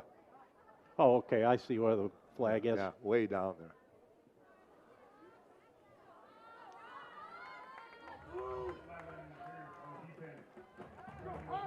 You know what that sign is? Pass interference. Oh, like this? Oh, okay, that was. No, I thought he did this. What was that called? What's that? Sideline interference. Sideline interference, okay. Sideline interference. So that'll give Dickinson State a 1st down. Keep the drive alive. I haven't seen that one. Have you? No, I don't think I remember. 23 first downs now for the Blue Hawks.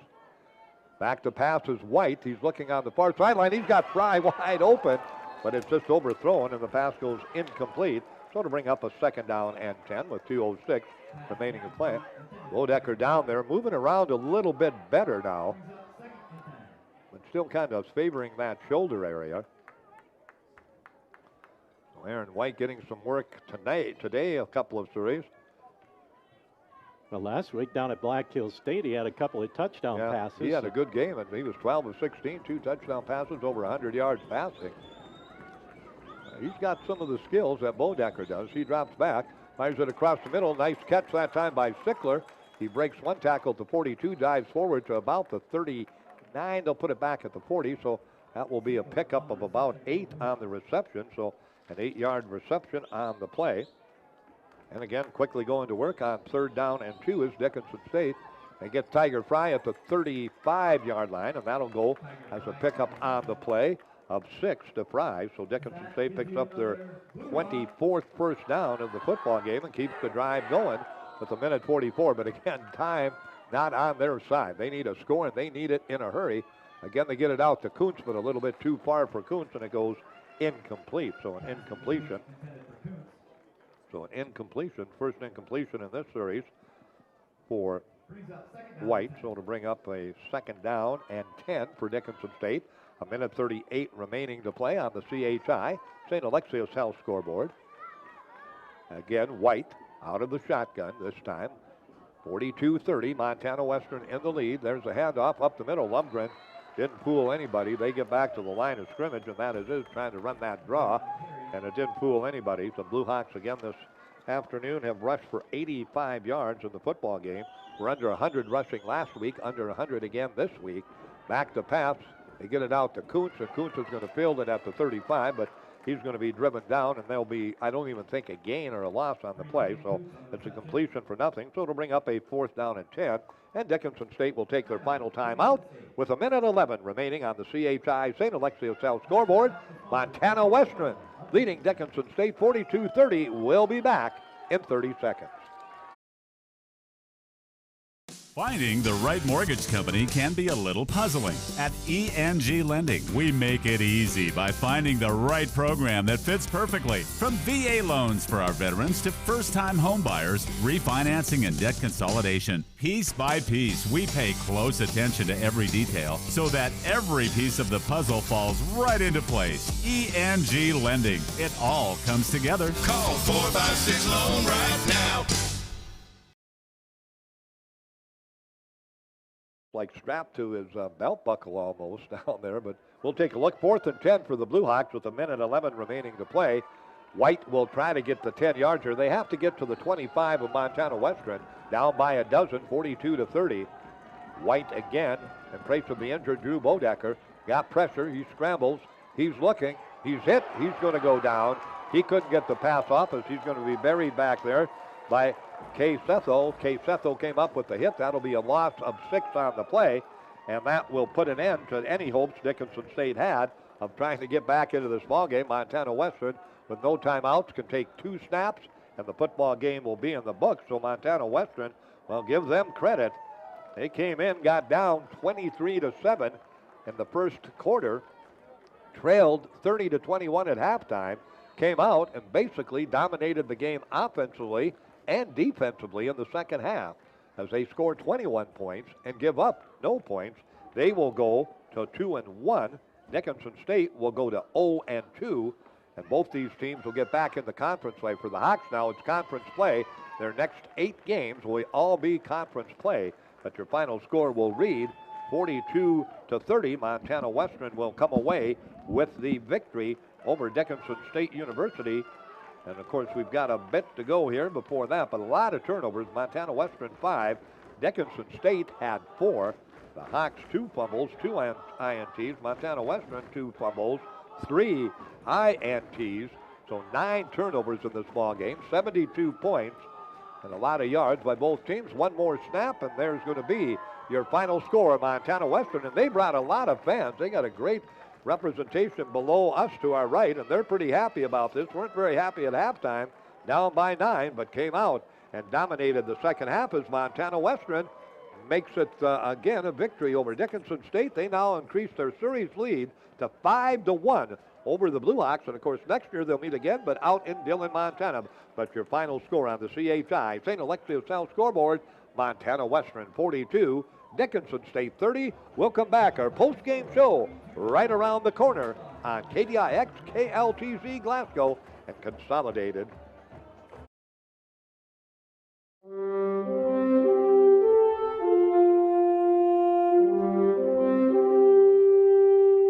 Welcome to the 2021-2022 school year at Dickinson State University. The DSU Heritage Foundation is excited to bring the Blue Hawk Scholarship Fund to the DSU campus. The Blue Hawk Scholarship Fund is comprised of your general and sport-specific giving, named scholarships, advertising, sponsorship of athletic programs, endowments, and program greatest needs support. Made possible by you, the Blue Hawk Scholarship Fund and the DSU Heritage Foundation will award over $700,000 in athletic support for the 2021-2022 school year. Donate to the Blue Hawk Scholarship Fund today. Visit us online at dsuheritagefoundation.org and help support Blue Hawk athletes in the classroom, in competition, and in our community. Come soar with the Hawks.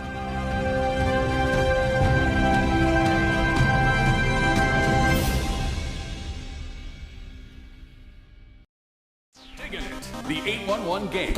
Will you play by the rules? Choose your location. City Home. Choose your project. Fence. Let's get started. Sure you're ready? Continue. Hold on. There's a whole network of utilities starting just inches underground. Call before you dig, or it could be game over.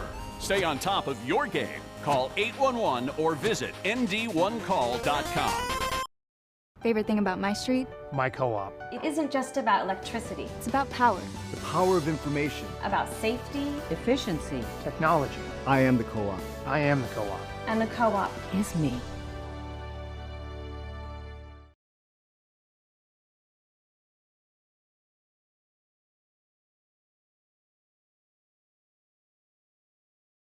At American, we understand that you want to handle finances on your time. whether that means checking retirement balances while balancing life, filing an insurance claim as your cattle graze on someone else's land, or depositing money during your free fall, 12,000 feet in the air. No matter where you are or what you're doing, as crazy as it may be, American is there for you. With advisors at your fingertips, anytime, anywhere. American. Banking, trust, and insurance.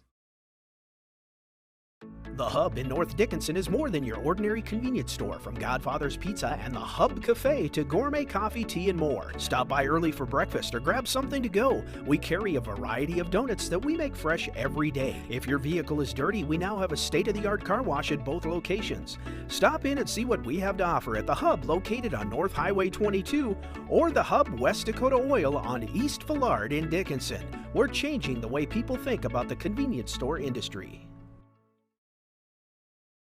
Outscoring Dickinson State basically in the final three quarters by a margin of 35-7, and they win it 42-30 over Dickinson State. Let's hit our scoring recap for you. Dickinson State got on the board first in the first quarter on a field goal attempt of 20 yards by Jace Johnson. That made it 3-0. Montana Western came right back and scored again on a John Junn pass to Jamison Hermanson for 36 yards. PAT good. That made it 7-3. Then the Hawks got right back. Drew Bodecker to Alec Lundgren, a 27-yard touchdown pass to PAT good. Made it 10-7 Dickinson State. And then the Blue Hawks got it back again. And I had Bodecker scoring on that quarterback sneak. They did. They gave it to Linder, but it was Bodecker who scored on the quarterback keep. And that made it, after the PAT attempt, 7-23. That score coming with 14:58 remaining to play. So the Blue Hawks basically went into the second quarter leading 23-7. That's when the comeback began for Montana Western. They got it back to 23-13, actually 23-14, on a pass from John Junn to Reese Nebel for 69 yards. And then again, John Junn completed a pass to Nate Simpkins for 10 yards. That coming at the 9:26 mark. PAT good, made it 23-21. Then the Hawks came back. They got a touchdown pass that probably might be the catch of the year. It was a tremendous, spectacular catch by Noah Sickler for 35 yards. Bodecker to Sickler, PAT good. That made it 30-21, and that's the way we stood at halftime. But after halftime, it was all Montana Western. They just dominated the yardage, time of possession, and points. They scored again in the second half, 21 points, holding the Hawks scoreless. It began in the third quarter for Montana Western as they got a touchdown from Colton McPhee, a 6-yard rush. PAT good, made it 30-27 at the 8:15 mark. Then took their first lead since it was 7-3 with just under a half minute left to go. Junn passed to Trey Mounts for 6 yards, and that made it 35-30 after the PAT. And then they put together a drive at the end, scoring with under 2 minutes or 3 minutes left to play when McPhee again on a 5-yard rush with 2:47 left to go. PAT attempt by Mears was good. That made it 42-30, and Montana Western comes away with the victory, 42-30, outscoring Dickinson State again in the second half, 21-0. Let's look at some team numbers for you. First of all, in the rushing department for Montana Western, 9 yards in the first half rushing for Montana Western, and they ended the ball game with 172 yards. So they rushed for 163 yards in the second half, 38 rushes for 172 yards. The Blue Hawks again under 100 yards for the second week, 30 rushes for 77 yards for Dickinson State. In the passing department, the Hawks, again, could they throw the football? They got a talented receiver, a couple of pretty darn good quarterbacks. They went 25 for 45 in the football game, 371 yards. Junn, 28 of 42 for 331 yards. And again, total yards, Montana Western, 80 plays for 503 yards. Dickinson State, 75 plays for 448 yards. So we were pretty close to 1,000 yards in total offense between the two teams. First downs for Dickinson State in the football game tonight, or this afternoon, I should say. The Blue Hawks had 25 first downs. Montana Western had 25 first downs. In turnovers, Montana Western had 5. They lost 2 fumbles. Judd was picked off 3 times. Dickinson State had 4 turnovers. White was picked off once, Bodecker once, and the Hawks lost 2 fumbles. Sickler lost a fumble after a catch, and Kuntz muffed a punt that was fumbled and recovered by Montana Western. So 9 turnovers between the two teams. Boy, you have 5 turnovers in a game, you don't think you're going to win the game, and Montana Western did do that. Red zone efficiency, both teams pretty effective. 4 of 5 for Montana Western, 3 of 4 for Dickinson State. And time of possession, again, Montana Western, nearly 34 minutes to 26 minutes for Dickinson State. And that was all built up in the second half. Montana Western was 50%, 7 of 14 on third down. Dickinson State, there's a number you can look at, 2 of 13 for 15% on third down. I did not think the Hawks were that poor on third down, but they were today as they ended up that way. Individual numbers, again, Drew Bodecker, 18 of 34, 299 yards, 3 touchdowns, 1 interception. Aaron White, 6 of 10, 47 yards, 1 interception. Connor McCarville, 1 of 1 for 25 yards.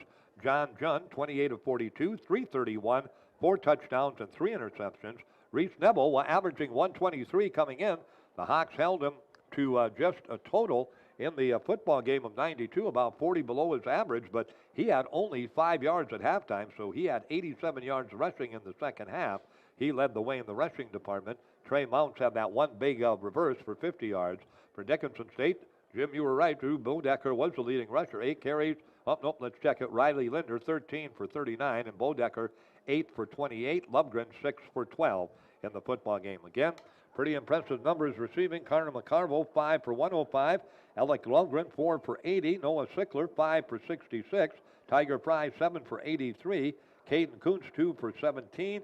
And Galen Brantley, 2 for 20. Touchdowns belong to Lovgren, Kuntz, and Sickler in the football game. Nate Simpkins, 8 catches for 69. Reese Neville, 3 for 80. Trey Mounts, we said he had 6 catches coming into this ball game. He had 13 today for 102 yards and 1 touchdown. And Hermanson, a nice receiving day, 4 receptions for 80 yards and 1 touchdown in this football game. Today, the interceptions again for Dickinson State. Hartwell, McLaughlin, and Crawford. And of course, Hartwell had that great interception stretching out at about the 20-yard line. It was overthrown by Embrew, and he reached out and came out with the interception. So again, Dickinson State has it. And Caden Kuntz recovered a fumble, or lost a fumble, and Noah Sickler also lost a fumble for Dickinson State. Mounts had a fumble recovery, and Hermanson also had a fumble lost for Montana Western. So those are the team and individual numbers. Jim, what do you got defensively? Well, a lot of tackles for Dickinson State. Tal Lundy led the way with 10 total tackles. Nick Miller with 9. Jaden Hartwell with 7. Reese Hurst with 6. And like you mentioned, Jaden Hartwell, along with Dawson McLaughlin and Devin Crawford, came up with the interception. To Gage Swanson had the lone sack for Dickinson State. Joe Kisatho led the way for Montana with 7 total tackles, and the interception